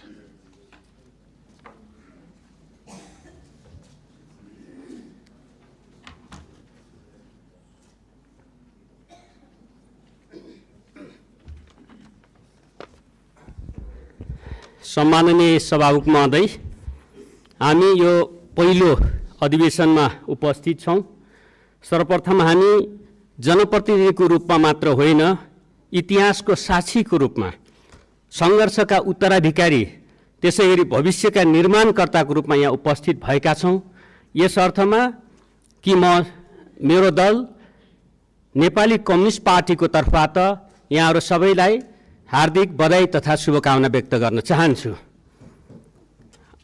हाम्रो जनयुद्धका कमान्डर, त्यसपछि शान्ति सम्झौता र जनआन्दोलनका नेतृत्वकर्ता कमरेड प्रचण्डले 2079 को निर्वाचन जतिखेर स्वतन्त्र तर्फबाट वर्तमान सम्माननीय प्रधानमन्त्री बालेन्द्र शाह जित्दै हुनुहुन्थ्यो, जतिखेर चाहिँ हर्क साङपाङ धरानतिर जित्दै हुनुहुन्थ्यो, जतिखेर माननीय रवि लामिछानेले राष्ट्रिय स्वतन्त्र पार्टी बनाएर नयाँ अभियान चलाउँदै हुनुहुन्थ्यो, त्यतिखेर उहाँले भन्नुभएको थियो यो पुराना दलहरूलाई एउटा च्यालेन्ज आयो भन्दा होइन, पुराना दलहरूलाई च्यालेन्ज मात्रै होइन कि लोकतान्त्रिक गणतान्त्रिक एउटा फुलबारीका सुन्दर बगैँचाका सुन्दर फुलहरू हो भन्नुभएको थियो। आज त्यही कुरा आज सम्झना भइरहेको छ कि आज एउटा सुन्दर फुलको रूपमा हामी यहाँ जम्मा भएका छौँ। 10 वर्षको जनयुद्ध गर्दै गर्दा, शान्ति सम्झौता गर्दै गर्दा, जनआन्दोलन गर्दै गर्दा यहाँ हामीहरूले सम्झ्यौँ 20 वर्षपछि सम्झ्यौँ भने मुस्किलले 7 जना महिला सांसदहरू धेरैजना हुँदा हुन्थ्यो भने आज 34% माननीयज्यूहरू यहाँ महिला माननीयज्यूहरू हुनुहुन्थ्यो। 10 वर्ष 12 वर्ष अगाडि हामीले बजेट बनाउँदै गर्दा जेन्डर रेस्पोन्सिभ बजेट भनेर कुरा गर्थ्यौँ, त्यतिखेर 7-8% महिला दिदीबहिनीहरूको हातमा चाहिँ सम्पत्ति थियो, चल सम्पत्ति अचल सम्पत्तिहरू थियो। आज घर जग्गा कुरा गर्नु चाहिँ 24% सम्पत्तिको मालिक दिदीबहिनी भइराख्नु भएको छ। हाम्रा दिदीबहिनीहरू, हाम्रा छोरीहरू जन्मिँदै गर्दा हामी अर्काको घर जाने भनेर 20 वर्ष अगाडि भन्थ्यौँ भने आज राष्ट्रपति, प्रधानमन्त्री, प्रधान न्यायाधीश, मुख्य सचिव धेरै धेरै रेकर्डहरू कायम गर्नुभएको छ। आज त्यस्तो कमजोर होइन। अघि माननीय सदस्यले चर्चा गर्नुभयो एकजना माननीयको जसले दलित समुदायबाट आउनुभएको छ, माननीय सदस्य उहाँले भन्नुभयो हिजोको माओवादीले, हिजोका नेताहरूले, पार्टीहरूले हामीलाई बोल्न सिकाउनु भयो, हामीमाथि अन्याय रहेछ, दमन रहेछ, उत्पीडन रहेछ भन्ने कुरासम्म महसुस गर्दैनथ्यौँ। तर आज हामीलाई महसुस गराइयो भनेर उहाँले नै भन्नुभयो। आज माननीयजी यहाँ उपस्थित हुनुभएको छ, गौरव महसुस भएको छ। हामी कसले जित्यो, कसले हार्यो, को आयो, कुन पार्टीबाट आयो भन्दा पनि हामी नेपालीहरूले जितेका छौँ। त्यसैले हामी यो पार्टी त्यो पार्टी भन्दा पनि, यो पार्टीको राजनीति यो पार्टीको नीति भन्दा पनि हामीहरूले, हाम्रा अग्रजहरूले विभिन्न नीतिहरू प्रयोग गर्नु जसबाट हामीले व्यवस्था बदल्यौँ। व्यवस्था लोकतान्त्रिक व्यवस्था, सङ्घीय व्यवस्था, समावेशी व्यवस्था, न्यायपूर्ण सामाजिक न्यायसहितको व्यवस्था निर्माण गऱ्यौँ, जसबाट आजको यो रङ्गीन इन्द्रधनुषी आज हामी संसद पाएका छौँ। यो हाम्रो गौरव हो। निश्चय पनि हामी पुराना भनिएका दलहरू जसका विचार राजनीतिमाथि प्रश्न उठेका छन्, जसका व्यवहारमाथि प्रश्न उठेका छन्, हामीले नगरेका होइनौँ। मैले 2 वर्ष अगाडि बजेट पेश गर्दा जतिखेर हामी चाहिँ राष्ट्रसभाका मान्यज्यूहरू हामी सँगै संसदमा थियौँ, के मन्त्रीज्यूहरू यही समकालीन मन्त्रीज्यूहरू यहाँ हुनुहुन्छ, उहाँहरूसँग हामीले आँकडाहरू प्रस्तुत गर्दा कि हामी चाहिँ लोकतान्त्रिक गणतन्त्रको यो पछिल्लो विकास गर्दा एउटै मात्रै उदाहरण कि 18 वर्ष अगाडि जम्मा 19,000 किलोमिटर बाटो रहेछ, आज हामी 1.25 लाख किलोमिटर बाटो छ। त्यो क्रान्ति हो, त्यो उपलब्धि हो। अरू धेरै पूर्वाधारहरू कुरा गरौँ, धेरै कुराहरू विद्युतीकरण अरू, तर आज नवयुवाहरूले चाहिँ भदौ 23-24 कुरामा आउँदा त्यो कुरा स्वीकार गरे नवयुवाहरूले। यो कुरा हामीले स्वीकार्नुपर्छ र प्रश्न उठाए। यस प्रकारको विकासले मात्रै पुगेन, यस प्रकार गतिले पुगेन, यस प्रकारको शासन सुशासनले पुगेन भनेर त्यो एउटा सडकमै विद्रोह गरेको अवस्था हो। त्यसलाई हामी स्वीकार गरेर निर्वाचनमा गयौँ। निर्वाचनबाट जनमत आएको छ, जनमतलाई हामी सबैले स्वीकार गरेका छौँ। हामी एउटा नेपाली कम्युनिस्ट पार्टी लोकतान्त्रिक आचरण व्यवहार पद्धतिमा विश्वास गर्छ, संविधानमा विश्वास गर्छ। हामी रचनात्मक रूपले सरकारलाई सहयोग गर्न तयार छौँ। त्यसै गरी आलोचनात्मक प्रतिपक्षको रूपमा हामीले भूमिका खेल्नेछौँ। म यो कुरा पनि राख्न चाहन्छु। सम्माननीय सभामुख महोदय, कि हामी आज चाहिँ यो सबै उपलब्धिहरूको जगमा 10औं हजारको बलिदान छ।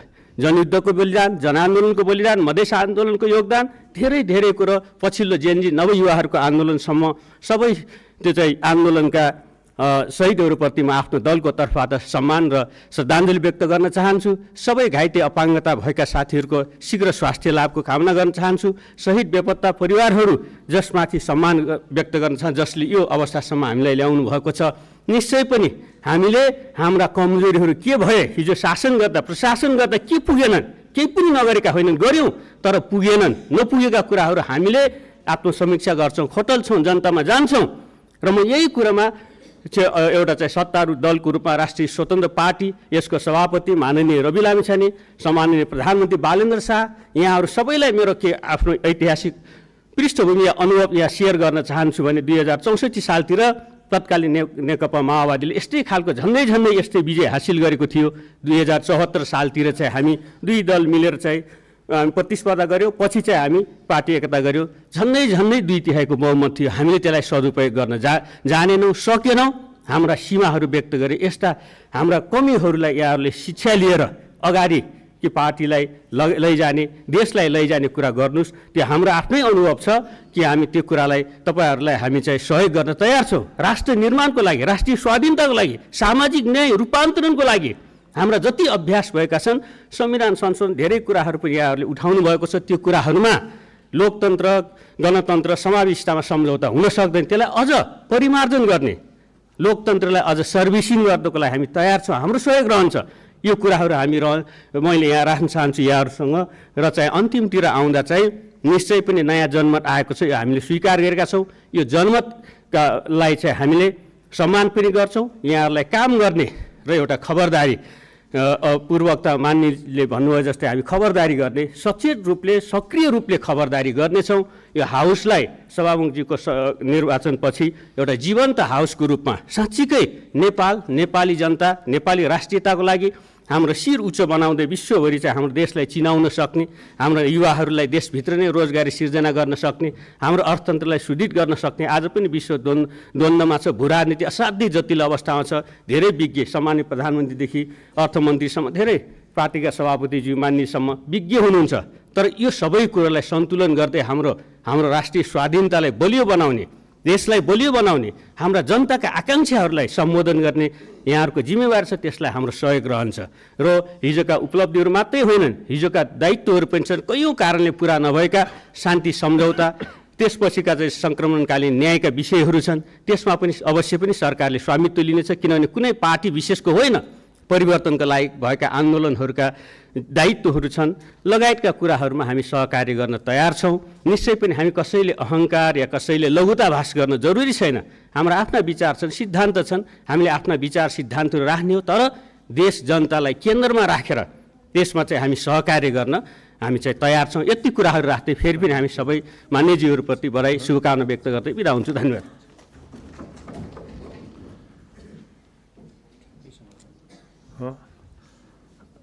माननीय हर्कराज राई, समय 7 मिनट।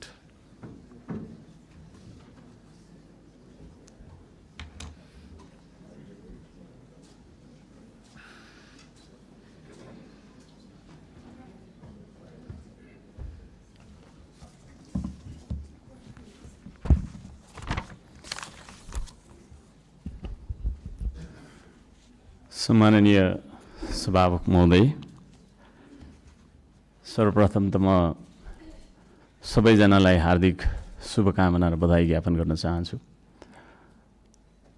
आफ्नो मनको विचार राख्नुभन्दा पनि म जनताले हामीलाई के का लागि यहाँ पठाएका छन् भन्ने बारेमा बुँदागत रूपमा जनताका मागहरू वाचन गरेर सुनाउन चाहन्छु। तर त्योभन्दा पहिला चाहिँ हामीले पक्कै पनि यो देश बनाउनका लागि, देश परिवर्तन गर्नका लागि भनेर आएका छौँ। सबैभन्दा पहिला आफैलाई परिवर्तन गर्नुपर्छ भन्छु म। अघिल्लो शपथ ग्रहणको दिन पनि हामी 12 मिनट 46 सेकेन्ड ढिलो थियौँ भने आज 16 मिनट 55 सेकेन्ड हामी ढिलो भएका छौँ। जनताले हामीलाई यसरी ढिलो गर भनेर यहाँ पठाएको हो जस्तो मलाई लाग्दैन। त्यसो भएको कारणले प्रत्येक मिनटको महत्त्व यो सदनले बुझोस्, सरकारले बुझोस्, हामी सबैले बुझौँ।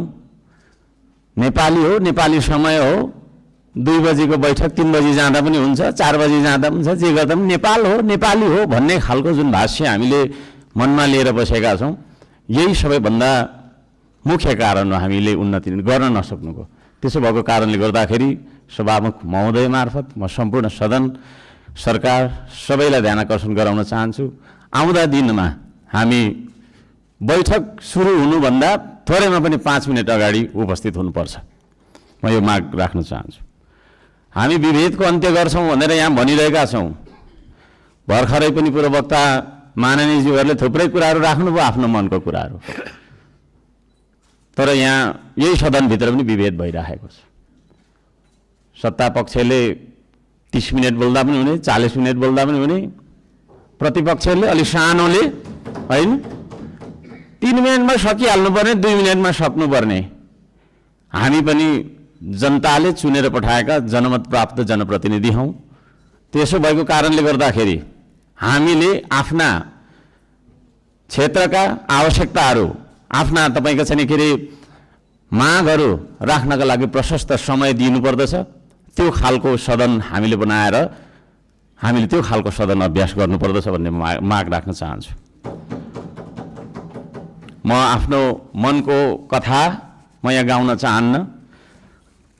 अब मेरो आफ्नो मन्तव्य राख्नुभन्दा पनि सरकारले कसो गर्नुपर्ने हो त? हिजो इतिहासमा हामीले के गर्यौँ, कसले के गर्यो, कुन नेताले के गर्यो, कतिको तपाईँको हामीले सङ्घर्ष गऱ्यौँ, के गर्यौँ भनेर नआवश्यक छ जस्तो मलाई लाग्दैन। हामी के गरिरहेका छौँ आज र भोलि के गर्ने हो भन्नेतर्फ सरकारले आफ्नो नीति तथा कार्यक्रम बनाउँदाखेरि यस्ता कुराहरूलाई पनि समावेश गरोस् भनेर चाहिँ म यहाँ जनताको मागहरू, राष्ट्रिय स्वाधीनताको, हाम्रो सम्प्रभुताको, जनताले चाहेका कुराहरू के कस्ता छन् त भन्ने कुरा म बुँदागत रूपमा वाचन गर्न चाहन्छु। पृथ्वी रहन्जेलसम्म यो देश रहिरहनुपर्छ, हाम्रो देशको चन्द्र सूर्य अङ्कित झन्डा रहिरहनुपर्छ। त्यो मान्यता हामी राख्दछौँ। श्रम संस्कृति पार्टीले त्यो मान्यता राख्दछ। त्यसो भएको कारणले गर्दाखेरि देशको स्वाधीनता, भू राजनैतिक सन्तुलन र असंलग्न परराष्ट्र नीतिलाई बचाइराख्न सैन्य रणनीति उद्देश्यका साथ सुरु गरिएको असमान राष्ट्रघाती व्यापारिक सन्धि सम्झौता एमसिसीलाई खारेज गर्नुपर्दछ भनेर म माग गर्न चाहन्छु। 2 नम्बरमा सीमावर्ती क्षेत्रमा छिमेकी मुलुकहरूले गरिरहेको गतिविधिलाई सक्रिय रूपमा नेपाल सरकारले निगरानी राख्नुपर्दछ र संयुक्त राष्ट्र सङ्घ लगायतका निकायहरूमा गएर हाम्रो देशका 4 किल्ला कति हो त हाम्रो भूगोल भन्ने सिमाना यकिन गरेर सिमानाको रक्षार्थ नेपाली सेनालाई खटाउनु पर्दछ भन्ने म माग राख्न चाहन्छु। नेपाली जनताले यो माग राखेको कुरा म जानकारी गराउन चाहन्छु। जनताले सोझै चुन्न पाउने प्रत्यक्ष कार्यकारीको चुनाव गर्नेतर्फ सरकारको नीति तथा कार्यक्रम अगाडि बढोस्। यदि सरकारले 2/3 नजिकको सरकारले त्यो कुरा अगाडि सार्छ भने त्यसमा हामी सबैले सहयोग गर्नुपर्दछ। नम्बर 4, जेनजी आन्दोलनमा डिस्कोड चलाएर जेनजी बालबालिकाहरूलाई स्कुल ड्रेसमा आन्दोलनमा बोलाउने, शान्तिपूर्ण आन्दोलनलाई भड्काएर हिंसात्मक बनाउने, आन्दोलनमाथि अन्धधुन्ध गोली चलाएर दमन गर्ने, 23 गतेको घटना घटाउने, साथै 24 गते सिंहदरबार, संसद भवन, सर्वोच्च अदालत जस्ता सरकारी भवनहरू जलाउने कृत्य गर्ने मान्छेहरूलाई पनि तपाईँको चाहिँ नि के अरे कारबाहीमा ल्याउनका लागि उच्च स्तरीय छानबिन समिति आयोग गठन गर्नका लागि हामी माग गर्दछौँ। 5 नम्बर, सम्पत्ति छानबिन तथा शुद्धिकरण अभियान सुरु गर्नुपर्दछ। सबैभन्दा पहिला अहिले सरकारमा रहेका मन्त्री परिषदका सम्पूर्ण मन्त्रीहरू, सांसदहरू, हामी सबैजना सबैको तपाईँको चाहिँ नि के अरे हाम्रो सम्पत्ति छानबिन हुनुपर्दछ। हामीबाट सुरु गर्नुपर्दछ त्यो चिज, किनभने हामी नियम कानुन बनाउने भने हामीबाटै त्यो कुरा लागू भएर जानुपर्दछ। हामीले बनाएको नियम कानुनले अरूलाई मात्रै ठ्याङ्ग्रोमा कस्ने खालको व्यवहार हामीले गर्नु हुँदैन भन्ने माग राख्दछु। शिक्षालाई जीवनोपयोगी बनाउनु पर्दछ। उत्पादन, निर्माण र आविष्कारसँग जोड्नु पर्दछ शिक्षालाई। शिक्षा भन्ने बित्तिकै कथा पढ्ने विषयवस्तु होइन, त्यो भन्ने बित्तिकै उत्पादन, निर्माण र आविष्कारसँग जोडिनु पर्दछ भन्ने हाम्रो माग हो। त्यसतर्फ सरकारले ध्यान दियोस्। हप्तामा 3 दिन मात्रै थ्योरी पढ्दाखेरि हुन्छ, 4 दिन विद्यार्थीले उत्पादन, निर्माण र आविष्कारसँग जोडेर क्रियाकलापहरू गर्न सक्नुपर्दछ। त्यो खालको जीवनोपयोगी शिक्षा लागू गरिनुपर्दछ भन्ने हामी माग राख्दछौँ। 7 नम्बरमा, खेतीबारीको समस्या हल नगरी देशको आर्थिक समस्या हामीले सुल्झाउन सक्दैनौँ, आर्थिक उन्नति हुन सक्दैन। त्यसो भएको कारणले कृषिमा देखिएका समस्याहरू पहिचान गर्ने र समस्या हल गर्ने सबै खालका तपाईँको प्राविधिक उपायहरू अपनाउने काम गरिनुपर्दछ भन्ने ध्यान आकर्षण गराउन चाहन्छु। नम्बर 8मा, कम्तीमा एक पालिकामा एउटा उद्योग हुनुपर्दछ, एक परिवारमा एकजना रोजगार हुनुपर्दछ। त्यो खालको नीति हामीले अपनाउनु पर्दछ। बन्द गरिएका उद्योगहरूलाई पुनः सञ्चालन गर्ने साथै नयाँ उद्योगहरूको स्थापना गर्ने नीति तथा कार्यक्रम सरकारले ल्याउनु पर्दछ भन्ने ध्यान आकर्षण गर्न चाहन्छु। 9 नम्बरमा, जनताको सेवा सुविधा, विकास र समृद्धिमा सार्वजनिक हितका लागि प्राकृतिक स्रोत साधन ढुङ्गा, गिटी, माटो, खोला, नाला, खानी, खनिज, वन जङ्गल जस्ता स्रोत साधनका सदुपयोग गर्न पाउने गरी सहज किसिमको चाहिँ नियम कानुन बनाउनु पर्दछ। कहीँ कतै हामी हुन्छ म सक्छु अब र यी सम्पूर्ण स्रोत साधनलाई परिचालन गरेर चाहिँ हाम्रो देशलाई समृद्ध बनाउनतर्फ हामीले ध्यान दिनुपर्दछ भनेर भन्न चाहन्छु। म यहाँ शुभकामना मात्रै दिनुभन्दा सरकारको नीति तथा कार्यक्रमको कुन दिशामा जानुपर्दछ भन्ने एउटा सल्लाह सुझाव र प्रस्ताव प्रस्तुत गर्न चाहन्छु। प्राकृतिक संरक्षण गर्नुपर्दछ, संस्कृतिको प्रवर्धन गर्ने र प्रवृत्तिको विकास गर्ने नीति सरकारले लियोस्। सुशासनका निम्ति भ्रष्टाचार तपाईँको चाहिँ अन्त्य गर्ने, निष्पक्ष, मितव्ययी, पारदर्शी, जवाफदेही, दूरदर्शी, परिपक्व र दीर्घकालीन कामहरू गर्नेतर्फ सरकार अगाडि बढ्नुपर्दछ। देशभरि शान्ति सुव्यवस्था कायम गर्नका लागि आवश्यक उपायहरू अपनाउन जरुरी छ। खाने पानी, स्वास्थ्य, शिक्षा, सडक, बिजुली बत्ती जस्ता आधारभूत आवश्यकताहरू परिपूर्ति गर्नतर्फ हाम्रो ध्यान जानुपर्दछ। राम्रोसँग अध्ययन नगरी हतार सरकारले ल्याएका कार्यक्रमहरू लागू गर्नु हुँदैन। कुनै निर्णय गर्नु अघि तपाईँको प्रतिपक्षी दलहरूसँग सल्लाह गरेर सबै पक्षको उचित सल्लाह लिएर चाहिँ सरकार अघि बढे। निर्णय गर्दै पछि हट्नुपर्ने नियतिबाट होइन सरकार बच्न सक्दछ। अहिले भर्खरै वृद्ध भत्ता, विद्यार्थी सङ्गठन, ब्रिज कोर्स जस्ता सम्बन्धमा निर्णयहरू जुन गरिएको छ यसलाई पुनर्विचार गरियोस् भन्न म चाहन्छु। वृद्ध भत्ता जस्तो वृद्ध भत्ताको समयको मापदण्डलाई जुन फेरबदल गर्ने भन्ने कुराहरू आएको छ कार्यसूचीमा, त्यस्ता कुराहरूमा सरकारले ध्यान दिएर मात्रै अगाडि बढ्दाखेरि राम्रो हुन्छ भन्ने माग राख्दछु। सुकुम्बासी भन्दै नागरिकको बासको अधिकारलाई खोज्दै डोजर चलाउने, राज्य आतङ्क फैलाउने चलनको अन्त्य गरियोस्। म त्यो भन्न चाहन्छु। जनताको घर टहरा भत्काउनु हुँदैन, विस्थापन होइन व्यवस्थापनको नीति सरकारले लागू गरेर अगाडि बढ्दाखेरि सबैलाई राम्रो हुनेछ।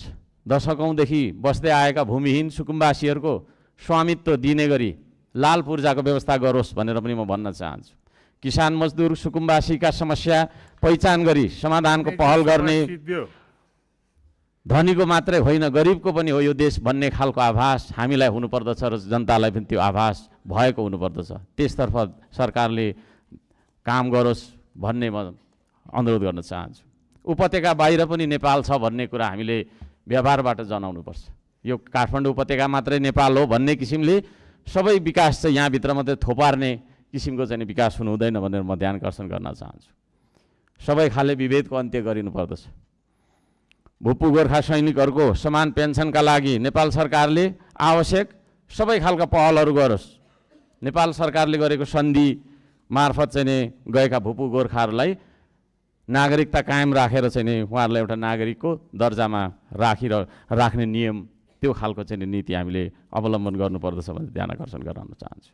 समयको पाबन्दीले गर्दाखेरि मैले यी कुराहरू सबै कुरा वाचन गर्न चाहिनँ। माननीय सभामुख महोदयले 2-3 चोटि भनिसक्नु भएको छ र यो म पत्र सम्माननीय सभामुख महोदय मार्फत टेबल गर्न चाहन्छु र यस सल्लाह सुझाव अन्तर्गत सरकारले आफ्ना विचारहरू, आफ्ना नीति तथा योजनाहरू अगाडि बढाओस् भन्ने म माग राख्न चाहन्छु। धन्यवाद।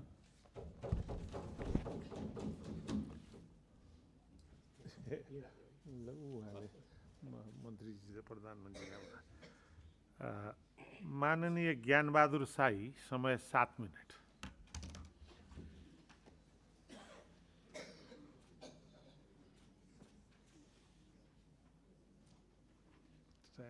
सही टाइम।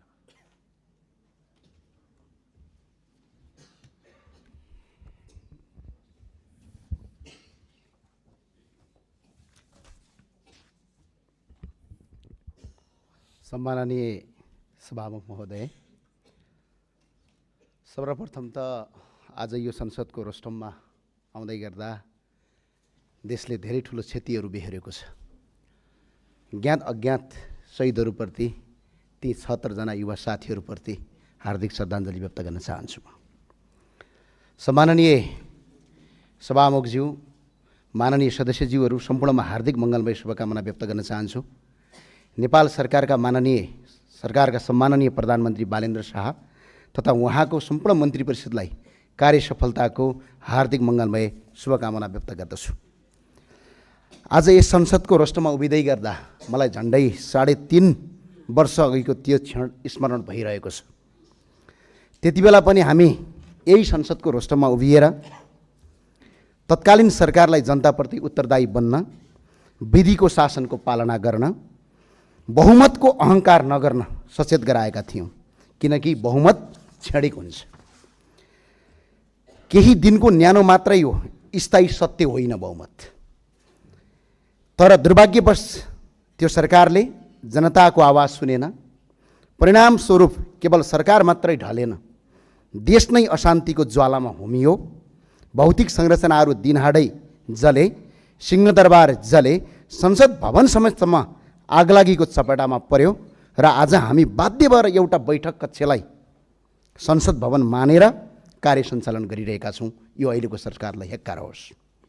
र सबभन्दा ठुलो कुरा, यसैबीच झन्डै 76 जना युवाहरू राष्ट्रका लागि आफ्नो अमूल्य जीवन बलिदान गरे। 2500 जनाभन्दा बढी नागरिकहरू घाइते भए, आज अपाङ्गा भए र राष्ट्रसेवक प्रहरीको समेत क्रूरतापूर्वक घाँटी रेटी हत्या गरियो। यसको निष्पक्ष छानबिन भएर कारबाही होस्, म यो सरकारलाई यो अपिल गर्न चाहन्छु।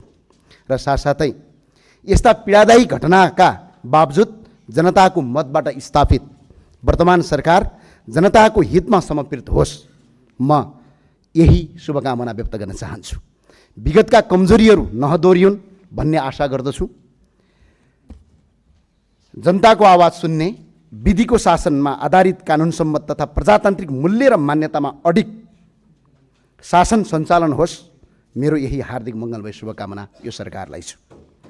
र यो सरकार केवल सत्ता सञ्चालन गर्ने संयन्त्र मात्र नभई जनताको आशा, भरोसा र भविष्यको दियो बनोस् र त्यो दियो जोगाइराख्नु हामी सबैको प्रमुख कर्तव्य हो। हामी त्यो दियो जोगाउँछौँ, तर त्यो दियो कहिल्यै डढेलोमा परिणत नहोस्। यदि त्यो दियो डढेलो बन्न खोज्छ, यदि कोसिस गर्छ भने हेक्का रहोस्। त्यसलाई नियन्त्रण गर्ने, त्यसलाई निभाउने साहस हामीले राख्नुपर्छ र राख्छौँ पनि। त्यसका लागि म सबैलाई शुभकामना दिन चाहन्छु। नेपालमा धेरै सरकारहरू परिवर्तन भए, धेरै व्यवस्था परिवर्तन भए, तर जनताको अवस्था जस्ताको तस्तै रह्यो। अब वर्तमान सरकारले सुशासनको मार्ग अवलम्बन गर्दै विगतका सबै भ्रष्टाचारका काण्डहरूको फाइल खोल्नेछ भन्नेमा म पूर्ण विश्वस्त छु। विशेष गरी प्रधानमन्त्री बालिन शाह र सुदन गृहमन्त्री माननीय सुदन गुरुङप्रति अझै विश्वस्त भएको छु। लाउडा विमान काण्डदेखि सहकारी घोटाला काण्डसम्मका ठुल्ठुला दोषीहरूलाई कानुनी कटघरामा उभ्याइनेछ भन्नेमा म पूर्ण आशावादी छु। र सबभन्दा ठुलो कुरा, पोहोर साल आउँदा अघिल्लो वर्ष अलि पाका उमेरका मान्छे थियौँ, अहिले भर्खरका युवा साथीहरू आएका छौँ। यो चाहिँ परिवर्तनको एउटा सिर्फ दल परिवर्तन नभएर हाम्रो पुस्ता परिवर्तन भएछ। यसका लागि धेरै धेरै धन्यवाद भन्न चाहन्छु।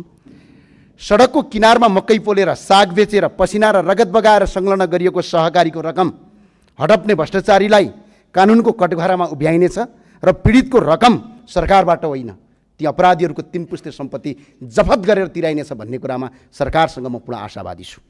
र निर्मला पन्तदेखि इनिसा विकसम्मका निर्दोष दिदीबहिनीहरूको चित्कारले न्याय पाउनेछ भन्नेमा म पुनः आशावादी छु र चाँडै न्याय पाइएको पनि सुन्न पाइयोस्, यही मङ्गलमय शुभकामना व्यक्त गर्न चाहन्छु। आज युवाहरू +2 पास गर्ने बित्तिकै आफ्नो जीवनका लागि विदेशी न बाध्य छन्। हरेकको दिमागमा आइरहेको छ। आज अलिकति हुने खानेका छोराछोरी अस्ट्रेलिया ताकिरहेका छन्, अलिकति गरिबका छोराछोरीहरू आज खाडी मुलुक ताकिरहेका छन्। यो सोच नै मार्नुपर्ने हाम्रो आवश्यकता छ। त्यो सोच मार्न यो सरकारले कदम गर्नेछ भन्ने मलाई आशावादी छु। झन्डै 80 लाखभन्दा बढी युवाहरू नेपालीहरू विदेशमा श्रम गर्न बाध्य छन् र तिनैको रेमिटान्सले यो देशको अर्थतन्त्र आज धानिरहेको छ। हाम्रो तलब पनि तिनीहरूको रेमिटबाट चलिरहेको छ। यो सरकारले स्वदेशमै रोजगारी सिर्जना गरी युवाहरूलाई आफ्नै भूमिमा भविष्य देख्ने वातावरण बनाउनु छ भन्ने कुरामा म पूर्ण विश्वस्त छु। एकपटकको नेपाली सधैँको नेपाली, यहाँ गई माननीयज्यूले पूर्व वक्ताले पनि भनिसक्नुभयो। आज जसका पुर्खाले यो देश बनाए, जसका पुर्खाले आज अङ्ग्रेजसँग लडे, जसका पुर्खा तिब्बतसँग लडे, जसका पुर्खा मुगलसँग लडे, तिनका सन्तान आज विदेशी बनिरहेका छन्। एकपटकको नेपाली सधैँको नेपाली भन्ने नारालाई, नेपालको संविधानलाई पनि संशोधन गरेर नेपाली नागरिकता फेरि कायम गरियोस्। र यदि यो सरकारलाई त्यतिखेर बहुमतको आवश्यकता पर्छ, त्यतिखेर हामी तपाईँहरूको पछाडि उभिनेछौँ, 187 पुर्याउँछौँ। यसमा तपाईँहरू ढुक्कका साथ काम गर्नुहोस्, म तपाईँलाई यो अपिल गर्न चाहन्छु। हाम्रा किसानहरू जसले बाँझो जमिनलाई हराभरा बनाउँछ, आज विदेशी भूमिमा सस्तो मजदुर भएका छन्। आज किसान दाजुभाइहरू मजदुर बन्नुपर्ने बाध्यता छ। त्यो बाध्यताको अन्त्य गर्न हामी एकजुट हुनैपर्छ, हामी सँगसँगै जानैपर्छ। दलभन्दा ठुलो देश हो, मैले यो मान्यता राख्दछु। दलभन्दा ठुलो देश हो। यहाँ को काङ्ग्रेस, को एमाले, को रासपा, को रापरपा, को श्रम संस्कृति, को माओवादी या को तारो भन्ने होइन। हामी सबै नेपाली हो। यो दलगत स्वार्थ त्यागेर सुशासन र विधिको शासन र प्रजातान्त्रिक अभ्यासका लागि हामी एक ढिक्का हुनुपर्छ भन्ने मलाई लाग्छ र हामी एक ढिक्का हुन्छौँ पनि। र सम्माननीय सभामुख महोदय, देशका कतिपय क्षेत्रमा आज सुरुङ मार्गको कुरा भइरहेको छ। आधुनिक पूर्वाधार निर्माण भइरहेका छन्। कयौँ ठाउँमा तपाईँको आज पूर्वाधार विकासका कार्यक्रम अगाडि बढेका छन्, तर दूर सुदूर कर्णाली र अझै पिछडित क्षेत्रहरूमा अझै पनि कालोपत्रे सडक कस्तो हुन्छ भनेर त्यहाँका दाजुभाइले देख्न पाएका छैनन्। यो सरकारसँग म के आशा राख्छु भने यहाँभन्दा अगाडि गर्दै गरेका असमानताको अन्त्य गर्दै समान विकास सुरक्षित गर्नु वर्तमान सरकारको दायित्व भन्ने लाग्छ र त्यो दायित्व यो सरकारले पुरा गर्छ भन्ने कुरामा म पुनः आशावादी छु। सम्माननीय सभामुख महोदय, आज देश विश्व आज विभिन्न क्षेत्रहरू जस्तै युरोप, मध्यपूर्व र अमेरिका अशान्तिमा छन्। आज युद्ध भइरहेको छ, तर यहाँभन्दा अगाडिको सरकारले एउटा गलत निर्णय गरेको छ। हामीले असंलग्न परराष्ट्र नीतिको अवलम्बन गर्नुपर्छ र यसको प्रभाव नेपालमा पनि पर्न सक्छ। त्यसैले नेपालले असंलग्न परराष्ट्र नीति पञ्चशीलताको आधारमा सिद्धान्तमा अडिग रहँदै विश्वमा आफ्नो पहिचान सुदृढ गर्नुपर्छ। यो सरकारले यो गर्छ भन्ने कुरामा म दृढ विश्वास राख्दछु। आज अघिल्लो सरकारले के गल्ती गर्यो भने इरानका नागरिकलाई अराइभल भिसा दिदिन भन्न पाउँदैन, किनभने इरान पनि संयुक्त राष्ट्रसङ्घको सदस्य राष्ट्र हो। माननीय सदस्य त्यो भावना सम्माननीय सभामुख महोदय, म 2 मिनटमा सके सम्मानज्यू। अस्पतालको खर्च तिर्न नसकेर अहिले उपचार नपाएर मृत्युको मुखमा पुगेका छन्। कयौँ नागरिक अस्पतालको मुख पाएका छन्। यदि अस्पताल गयो भने पनि त्यसको बिल तिर्न नसकेर फेरि बिरामी भएर फेरि त्यही अस्पतालमा बन्धक पर्नुपर्ने अवस्था छ। यसको अन्त्य हुन्छ भन्ने कुरा मैले सोचेको छु र शिक्षामा व्यापक सुधार गर्नुपर्ने आवश्यकता छ। कसले कति डिग्री हासिल गर्यो, कति कसले पिएचडी गर्यो त्यो महत्त्वपूर्ण कुरा होइन, तर त्यसले सिकेको ज्ञान र सिप हाम्रो समाजका लागि कार्य भयो या भएन त्यो महत्त्वपूर्ण कुरा हो। पुरानो पाठ्यक्रम घोगन्ते शिक्षा र बेरोजगारी उत्पादन गर्ने थलो र प्रणालीको देशको भविष्यलाई अन्धकारतिर धकेलिरहेको छ। त्यसैले शिक्षा नीति र पाठ्यक्रमको आमूल परिवर्तन हुन्छ भन्ने कुरा म आशावादी छु र देशमा आज 884 जना सांसद छु। 1 वर्षमा 1 खर्ब रुपैयाँ हामीले तपाईँको प्रदेश संरचना पाल्नुपर्ने अवस्था छ। यो पराजनीतिक दलका कार्यकर्तालाई सेटलमेन्ट गर्नका लागि ल्याइएको यो प्रदेश संरचना यही संसदबाट यही सरकारले खारेज गर्छ। यदि बहुमत पुगेन भने हामीले पनि सरकारमा थप गर्छौँ। 184 चाहिन्छ, 187 पुर्याउँछौँ। प्रदेश संरचना तत्काल खारेज गरियोस्। यो सरकारले त्यो नीति अगाडि बढाओस्। वार्षिक 1 खर्बभन्दा बढी जनताको कर आज प्रदेश संरचना नाममा खर्च भइरहेको छ। यो पैसा बचाइयोस्। म यही भन्न चाहन्छु। राष्ट्रको पहिचान सबभन्दा ठुलो कुरा। आज हामी यत्रो सांसदहरू छौँ। 165 जना हामी निर्वाचित जनताबाट प्रत्यक्ष निर्वाचित भएका छौँ। 110 जना विभिन्न जात, वर्ण, क्षेत्र, लिङ्गका आधारमा हामी आज आफ्नो पहिचानका साथ आज यहाँ संसदमा स्थापित गर्छौँ। यो देशको पहिचान चाहिन्छ कि चाहिँदैन? यो मुलुकको पहिचान चाहियो कि चाहिएन? आज 81% हिन्दूहरूको देश हो। यो झन्डै 9% बुद्धिस्टको देश हो।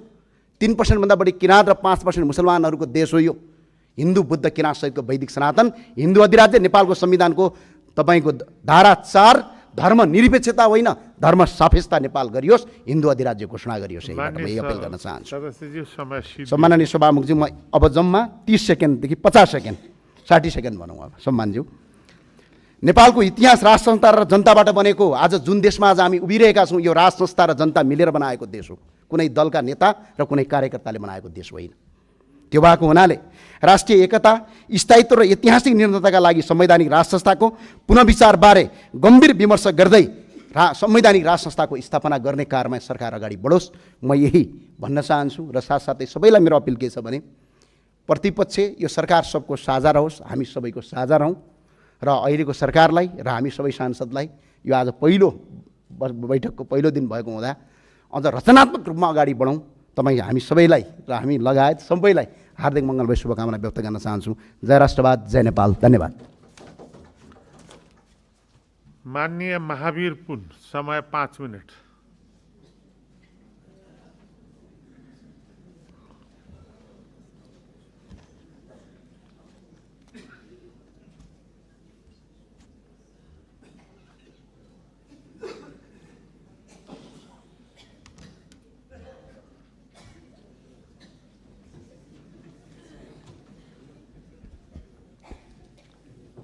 सम्माननीय सभामुखज्यू र सम्पूर्ण आज यो सभामा उपस्थित हुनुभएका मान्यज्यूहरू, सर्वप्रथम त म एउटा अचम्मको सांसदको रूपमा यहाँ आएको छु। किनभने म फरक छु, बोल्ने तरिका पनि फरक छ, काम गर्ने तरिका पनि फरक छ। सबै कुरा म प्राय सबैसँग मिल्दैन।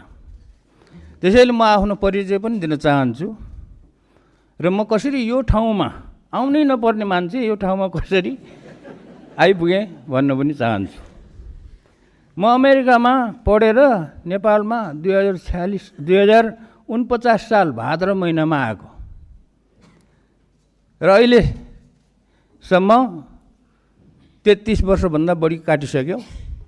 एउटा झोला बोकेर पूर्णकालीन समाजसेवीको रूपमा काम गरिरहेको छु र म चाहिँ राजनीति गर्ने राजनीतिज्ञ होइन। म समाजसेवी हुँ र सेवी नै रहनेछु। सदनमा मेरो भूमिका पक्ष विपक्ष भन्दाखेरि पनि निष्पक्ष हुनेछ। समाजसेवी भएको हुनाले मलाई प्रतिनिधि सभाको चुनावमा उम्मेदवार हुने कुनै रहर पनि थिएन, मैले सोचेको पनि थिएन। तर 2082 साल भाद्र 23-24 गतेको जेनजी आन्दोलन भएपछि जेनजी भाइ बहिनीहरूले मलाई नै बोलाएर शिक्षा तथा विज्ञान मन्त्री बनाइदिए। त्यति बेला म ताप्लेजुङ जिल्लाको गाउँ गाउँमा किताब बेचिरहेको थिएँ। मेरो आफ्नो आत्मकथाको किताब बेचिरहेको थिएँ र 4 महिनासम्म मन्त्री भएँ। 4 महिनासम्म मन्त्रीको रूपमा काम गर्दाखेरि मैले शिक्षा क्षेत्रमा भएका अनेकौँ समस्याहरू, चरम राजनीतिकरण र विकृतिहरू देखेँ। ती विकृतिहरूलाई हटाएर विद्यालय, कलेज र विश्वविद्यालयहरूमा विशुद्ध शैक्षिक वातावरण बनाउन प्रयास गरेको थिएँ। त्यसको लागि 3वटा विधेयकको मस्यौदा बनाएर अध्यादेश ल्याउन र 4वटा नियमावलीहरू ल्याउन प्रयास गरेको थिएँ। तर ती अध्यादेशहरू र नियमावलीहरू ल्याउन त्यति बेला काम चलाउ सरकार भएकोले जतिसुकै प्रयास गर्दाखेरि पनि सकिएन। ती अध्यादेशहरू र नियमावलीहरू त्यति बेलाको मन्त्री परिषदले अनुमोदन गरेर विधायन समितिमा पठाइसकेको थियो। माघ 6 गते प्रतिनिधि सभाको सदस्यको लागि नाम दर्ता गराउने 40 घण्टा अगाडि अर्थात् माघ महिनाको 4 गते बेलुकी 7 बजेसम्म पनि मैले ती अध्यादेशहरू र नियमावलीहरू ल्याउन टुप्पीदेखिको बल लगाएर प्रयास गर्दाखेरि पनि विधायन समितिबाट ती कामहरू अगाडि बढेनन्। त्यसैले मैले मन्त्री पदबाट राजीनामा दिएर म्याग्दीमा स्वतन्त्र उम्मेदवारको नाम दर्ता गराउन गएको हो। यसरी चुनावमा उठ्नै नपर्ने र उठ्नै नहुने मान्छे चुनावमा उठेको हुँ। म शिक्षा मन्त्री हुँदा ल्याउन खोजेको विधेयक र नियमावलीहरू सम्माननीय प्रधानमन्त्रीज्यूको शिक्षा हेर्ने टिमलाई माननीय सदस्य धर्मकेशी मार्फत गइसकेको छ। आज सदनमा उपस्थित हुनुभएका माननीय ज्यूहरूलाई छोटकरीमा भन्नुपर्दा ती विधेयक र नियमावलीहरू यस प्रकार थिए भनेर जानकारी दिन चाहन्छु।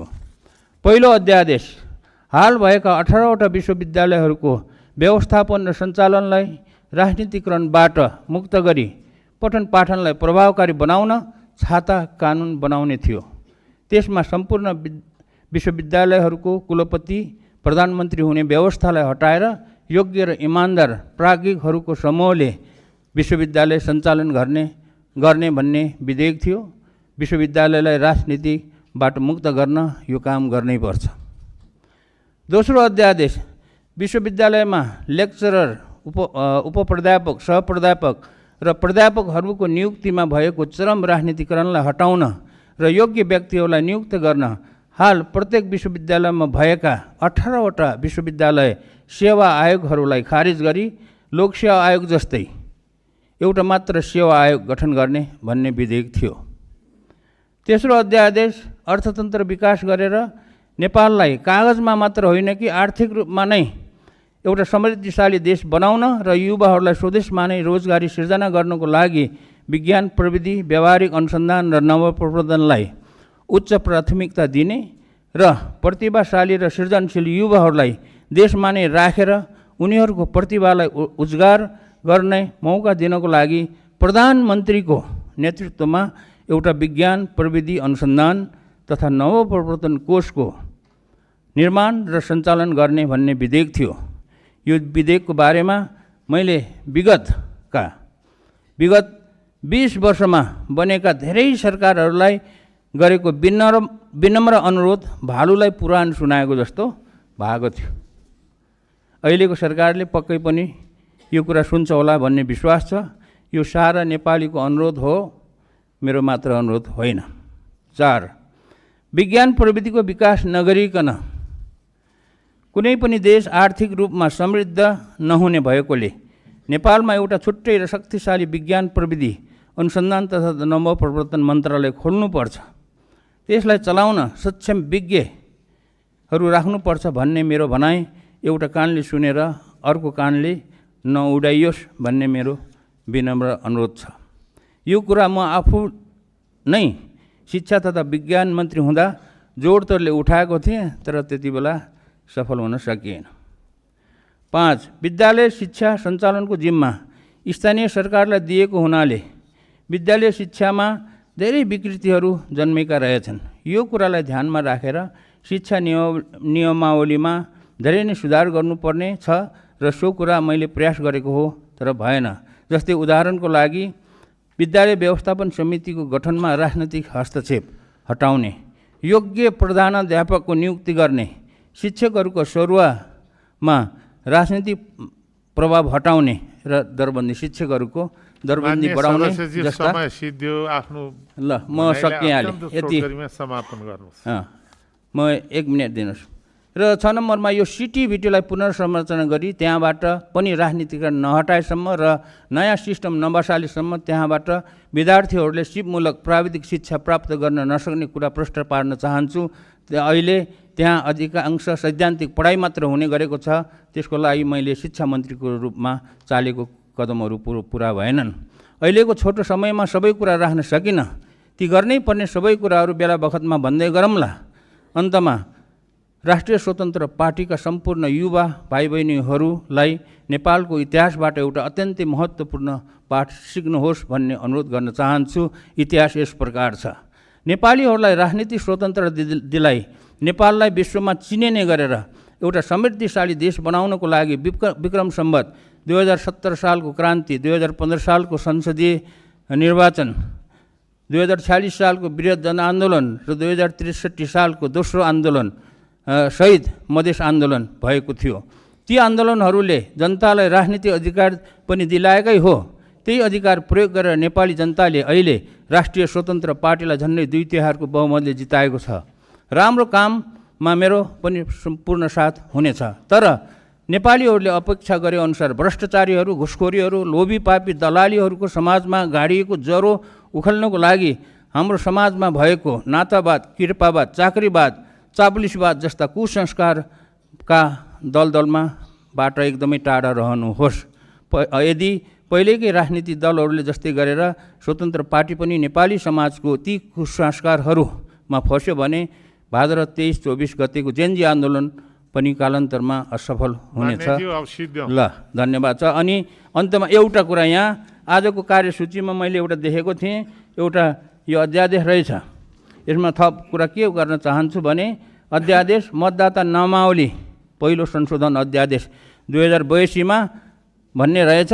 त्यसमा चाहिँ म के भन्न चाहन्छु भने अब आउने 2084 को प्रदेश र स्थानीय सरकारको चुनावमा विदेशमा काम गर्ने सम्पूर्ण वैधानिक नेपाली नागरिकहरूले पनि भोट दिन पाउने व्यवस्था होस् भन्ने कुराको अनुरोध गर्न चाहन्छु। किनभने यो कुरा मैले गत फागुन 21 गतेको चुनावमा पनि व्यवस्था होस् भनेर म आफू मन्त्री हुँदा पनि पटक पटक प्रयास गरेको हो, त्यो हुन सकेन।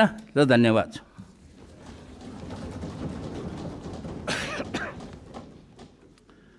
मान्य सदस्यहरू, प्रतिनिधि सभा नियमावली 2079 नियम 7 को उपनियम 1 बमोजिम प्रतिनिधि सभा सभामुख पदको निर्वाचनको लागि 2082 साल चैत्र महिना 22 गते आइतबारको दिन तोकेको छु। साथै उक्त नियमावली बमोजिम सङ्घीय संसदको महासचिव श्री पद्मप्रसाद पाण्डेलाई सभामुख पदको निर्वाचन कार्यक्रम सम्बन्धी सूचना आजै प्रकाशित गर्न पनि निर्देशन दिएको छु। मान्य सदस्यहरू, अब म मान्य गृहमन्त्री सुदन गुरुङलाई क्रमशः मतदाता नामावली पहिलो संशोधन अध्यादेश 2082, प्रतिनिधि सभा सदस्य निर्वाचन पहिलो संशोधन अध्यादेश 2082, नेपाल विशेष सेवा दोस्रो संशोधन अध्यादेश 2082 पेश गर्न अनुमति दिन्छु।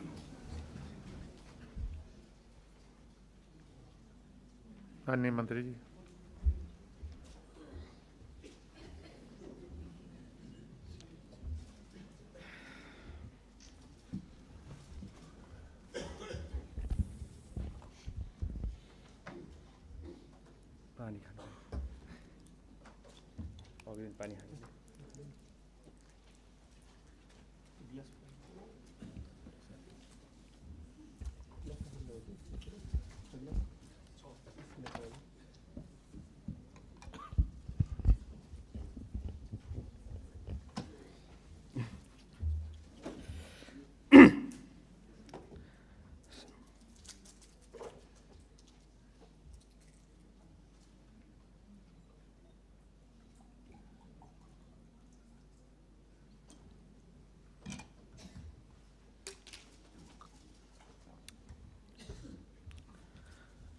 सम्माननीय सभामुख महोदय,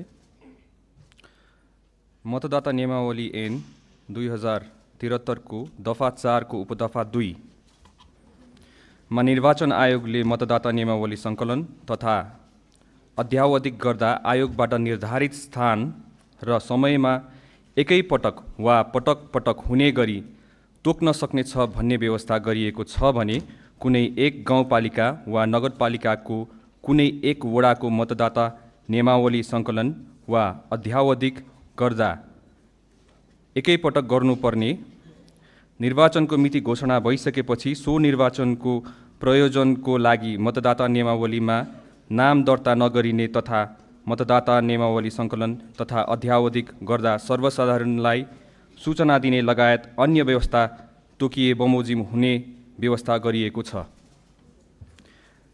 निर्वाचन आयोगको मिति 2082 3/16 को सूचना बमोजिम मतदाता नियमावली सङ्कलन गर्ने कार्य स्थगन हुन गएको र मिति 2082 5/27 को राष्ट्रपतिको कार्यालयको सूचना बमोजिम सम्माननीय राष्ट्रपतिबाट सम्माननीय प्रधानमन्त्रीको सिफारिसमा सङ्घीय संसदको प्रतिनिधि सभा विघटन भई मिति 2082 11-21 मा सङ्घीय संसदको प्रतिनिधि सभा सदस्य निर्वाचन गर्ने गरी मिति तोकिएकोले उक्त निर्वाचनमा मतदानको लागि मतदाता नियमावली सङ्कलन दर्ता तथा त्यसको अध्यावधिक गर्नुपर्ने भएकोले मतदाता नियमावली ऐन 2073 को दफा 4 को उपदफा 2 पछि उपदफा 2 क थप गरी प्रतिनिधि सभाको कार्यकाल पुरा हुन अगावै प्रतिनिधि सभा विघटन भई निर्वाचनको मिति घोषणा भएको अवस्थामा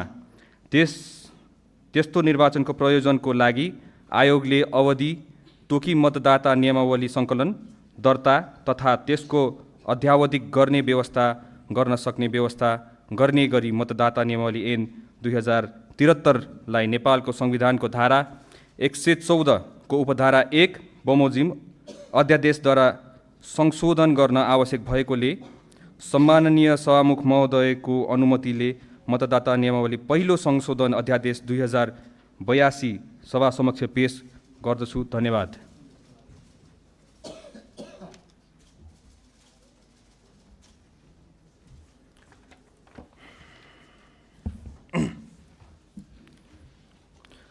सम्माननीय सभामुख महोदय, नेपालको संविधानको धारा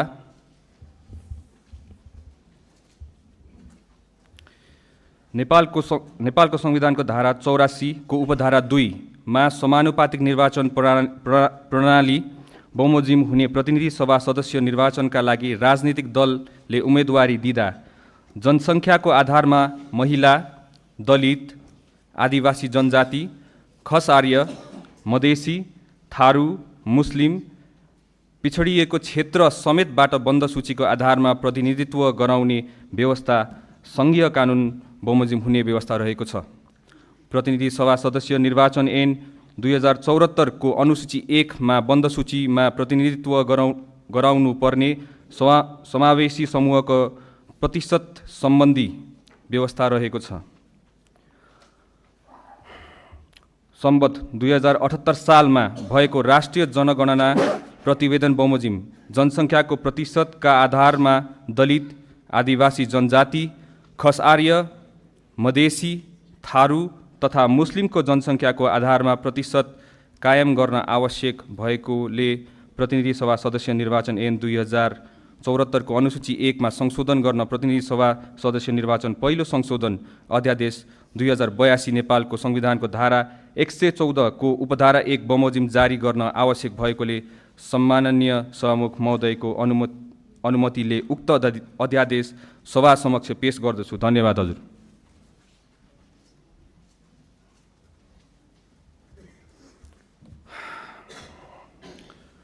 सम्माननीय सभामुख महोदय, नेपाल विशेष सेवा ऐन 2042 को दफा 4 को उपदफा 1 मा केही नेपाल ऐन संशोधन गर्ने ऐन 2075 बाट संशोधन भई प्रधानमन्त्री तथा मन्त्री परिषदको कार्यालय अन्तर्गत राष्ट्रिय अनुसन्धान विभाग रहने गरी व्यवस्था भएको प्रस्तुत संशोधन हुन अघि राष्ट्रिय अनुसन्धान विभाग नेपाल सरकार गृह मन्त्रालय अन्तर्गत नै रहँदै आएको सूचनाको सङ्कलन तथा विश्लेषण सहितका राष्ट्रिय अनुसन्धान विभागबाट सम्पादन हुने कार्यको लागि नेपाल सरकार गृह मन्त्रालय अन्तर्गतका अन्य निकायहरू समेतको समन्वय हुँदा अझ बढी प्रभावकारी हुन जाने सहितका विषयलाई दृष्टिगत गरी नेपाल सरकार मन्त्री परिषदको निर्णयबाट नेपाल सरकार कार्यविभाजन नियमावली 2074मा संशोधन भई राष्ट्रिय अनुसन्धान विभाग गृह मन्त्रालय अन्तर्गत रहने गरी व्यवस्था भई आएकोले सोही बमोजिम कार्य सम्पादन गराउन नेपालको संविधानको धारा 114 को उपधारा 1 बमोजिम अध्यादेश जारी भई नेपाल विशेष सेवा ऐनमा संशोधन भएको नेपालको शान्ति सुरक्षा कायम राख्न नेपाल विशेष सेवाको गठन र तत्सम्बन्ध सेवा शर्त सम्बन्धमा व्यवस्था गर्न जारी भएको नेपाल विशेष सेवा ऐन 2042 को दफा 4 को उपदफा 1 मा रहेका प्रधानमन्त्री तथा मन्त्री परिषदको कार्यालय अन्तर्गत भन्ने शब्दहरूको सट्टा नेपाल सरकार गृह मन्त्रालय अन्तर्गत राष्ट्रिय अनुसन्धान विभागको स्थापना हुनेछ भन्ने व्यवस्था कायम राख्न नेपाल विशेष सेवा ऐन 2042लाई संशोधन गर्न आवश्यक भएकोले सम्मान्य सभामुख महोदयको अनुमतिले नेपाल विशेष दोस्रो संशोधन अध्यादेश 2082 सभा समक्ष पेश गर्दछु। धन्यवाद।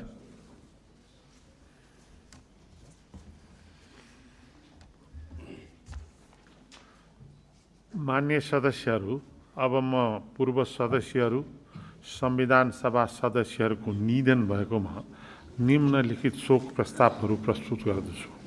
शोक प्रस्ताव।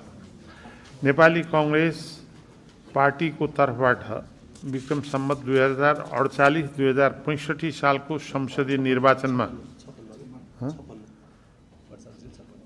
2048 र 2056 सालको संसदीय निर्वाचनमा बारा जिल्ला क्षेत्र नम्बर 3 बाट निर्वाचित सदस्य एवं लोकतान्त्रिक आन्दोलनहरूमा सक्रिय भूमिका निर्वाह गर्नुभएका ऋषिकेश गौतमको 84 वर्षको उमेरमा मिति 2082 साल असोज 31 गते असामयिक निधन भएकोमा प्रतिनिधि सभाको यो बैठक उहाँको निधनप्रति शोक प्रकट गरी श्रद्धाञ्जली अर्पण गर्दै शोक सन्तप्त परिवारप्रति संवेदना प्रकट गर्दछ।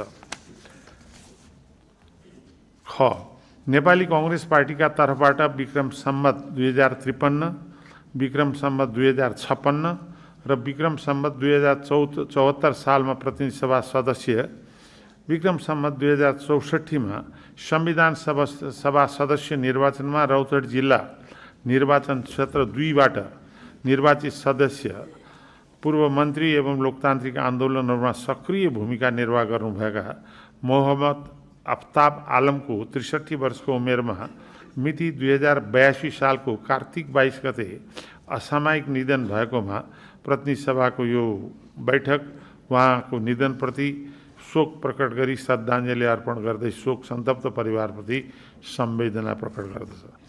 नेपाली कांग्रेस पार्टीको तर्फबाट राष्ट्रिय सभा सदस्य पदमा निर्वाचित पूर्व सदस्य एवं लोकतान्त्रिक आन्दोलनहरूमा सक्रिय भूमिका निर्वाह गर्नुभएका कृष्ण कुमारी श्रेष्ठ 84 वर्षको उमेरमा मिति 2082 साल मङ्सिर 10 गते असामयिक निधन भएकोमा प्रतिनिधि सभाको यो बैठक उहाँको निधनप्रति शोक प्रकट गरी श्रद्धाञ्जली अर्पण गर्दै शोक सन्तप्त परिवारप्रति संवेदना प्रकट गर्छ।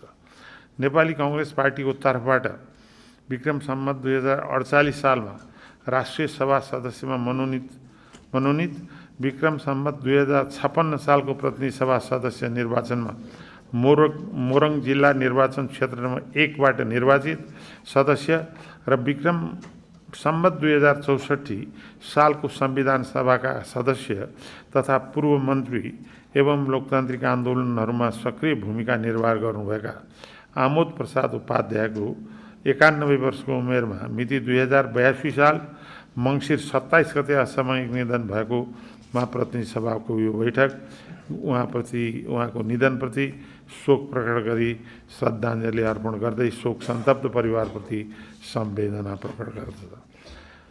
नेपाली कांग्रेस पार्टीका तर्फबाट विक्रम सम्वत 2056 सालको प्रतिनिधि सभा सदस्य पदको निर्वाचनमा ओखलढुङ्गा जिल्ला क्षेत्र 1बाट निर्वाचित सदस्य तथा पूर्व मन्त्री एवं लोकतान्त्रिक आन्दोलनहरूमा सक्रिय भूमिका निर्वाह गर्नुभएका होमनाथ दाहालको 84 वर्षको उमेरमा मिति 2082 साल पुस 25 गते असामयिक निधन भएकोमा प्रतिनिधि सभाको यो बैठक उहाँको निधनप्रति शोक प्रकट गरी श्रद्धाञ्जली अर्पण गर्दै शोक सन्तप्त परिवारप्रति संवेदना प्रकट गर्दछ।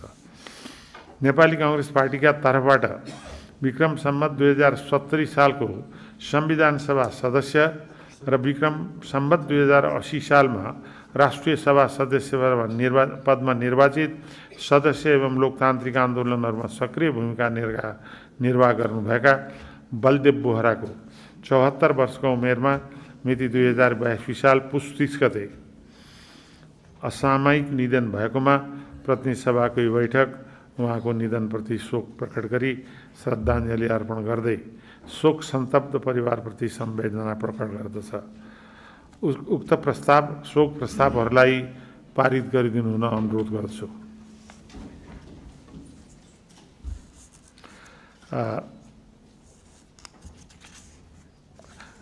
यी शोक प्रस्तावहरू सर्वसम्मतिबाट पारित भएको घोषणा गर्दछु।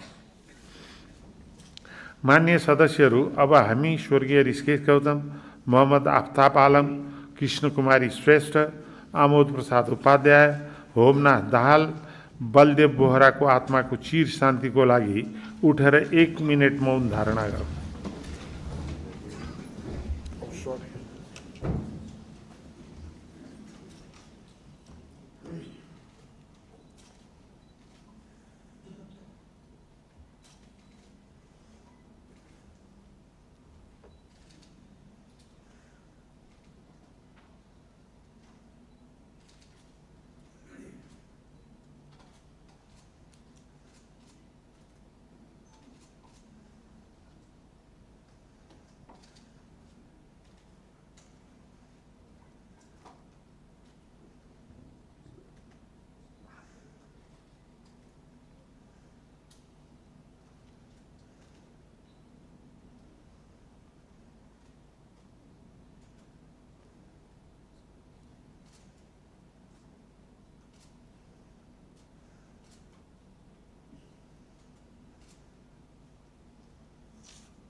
समय सक्यो। सबै मान्यहरूलाई धन्यवाद।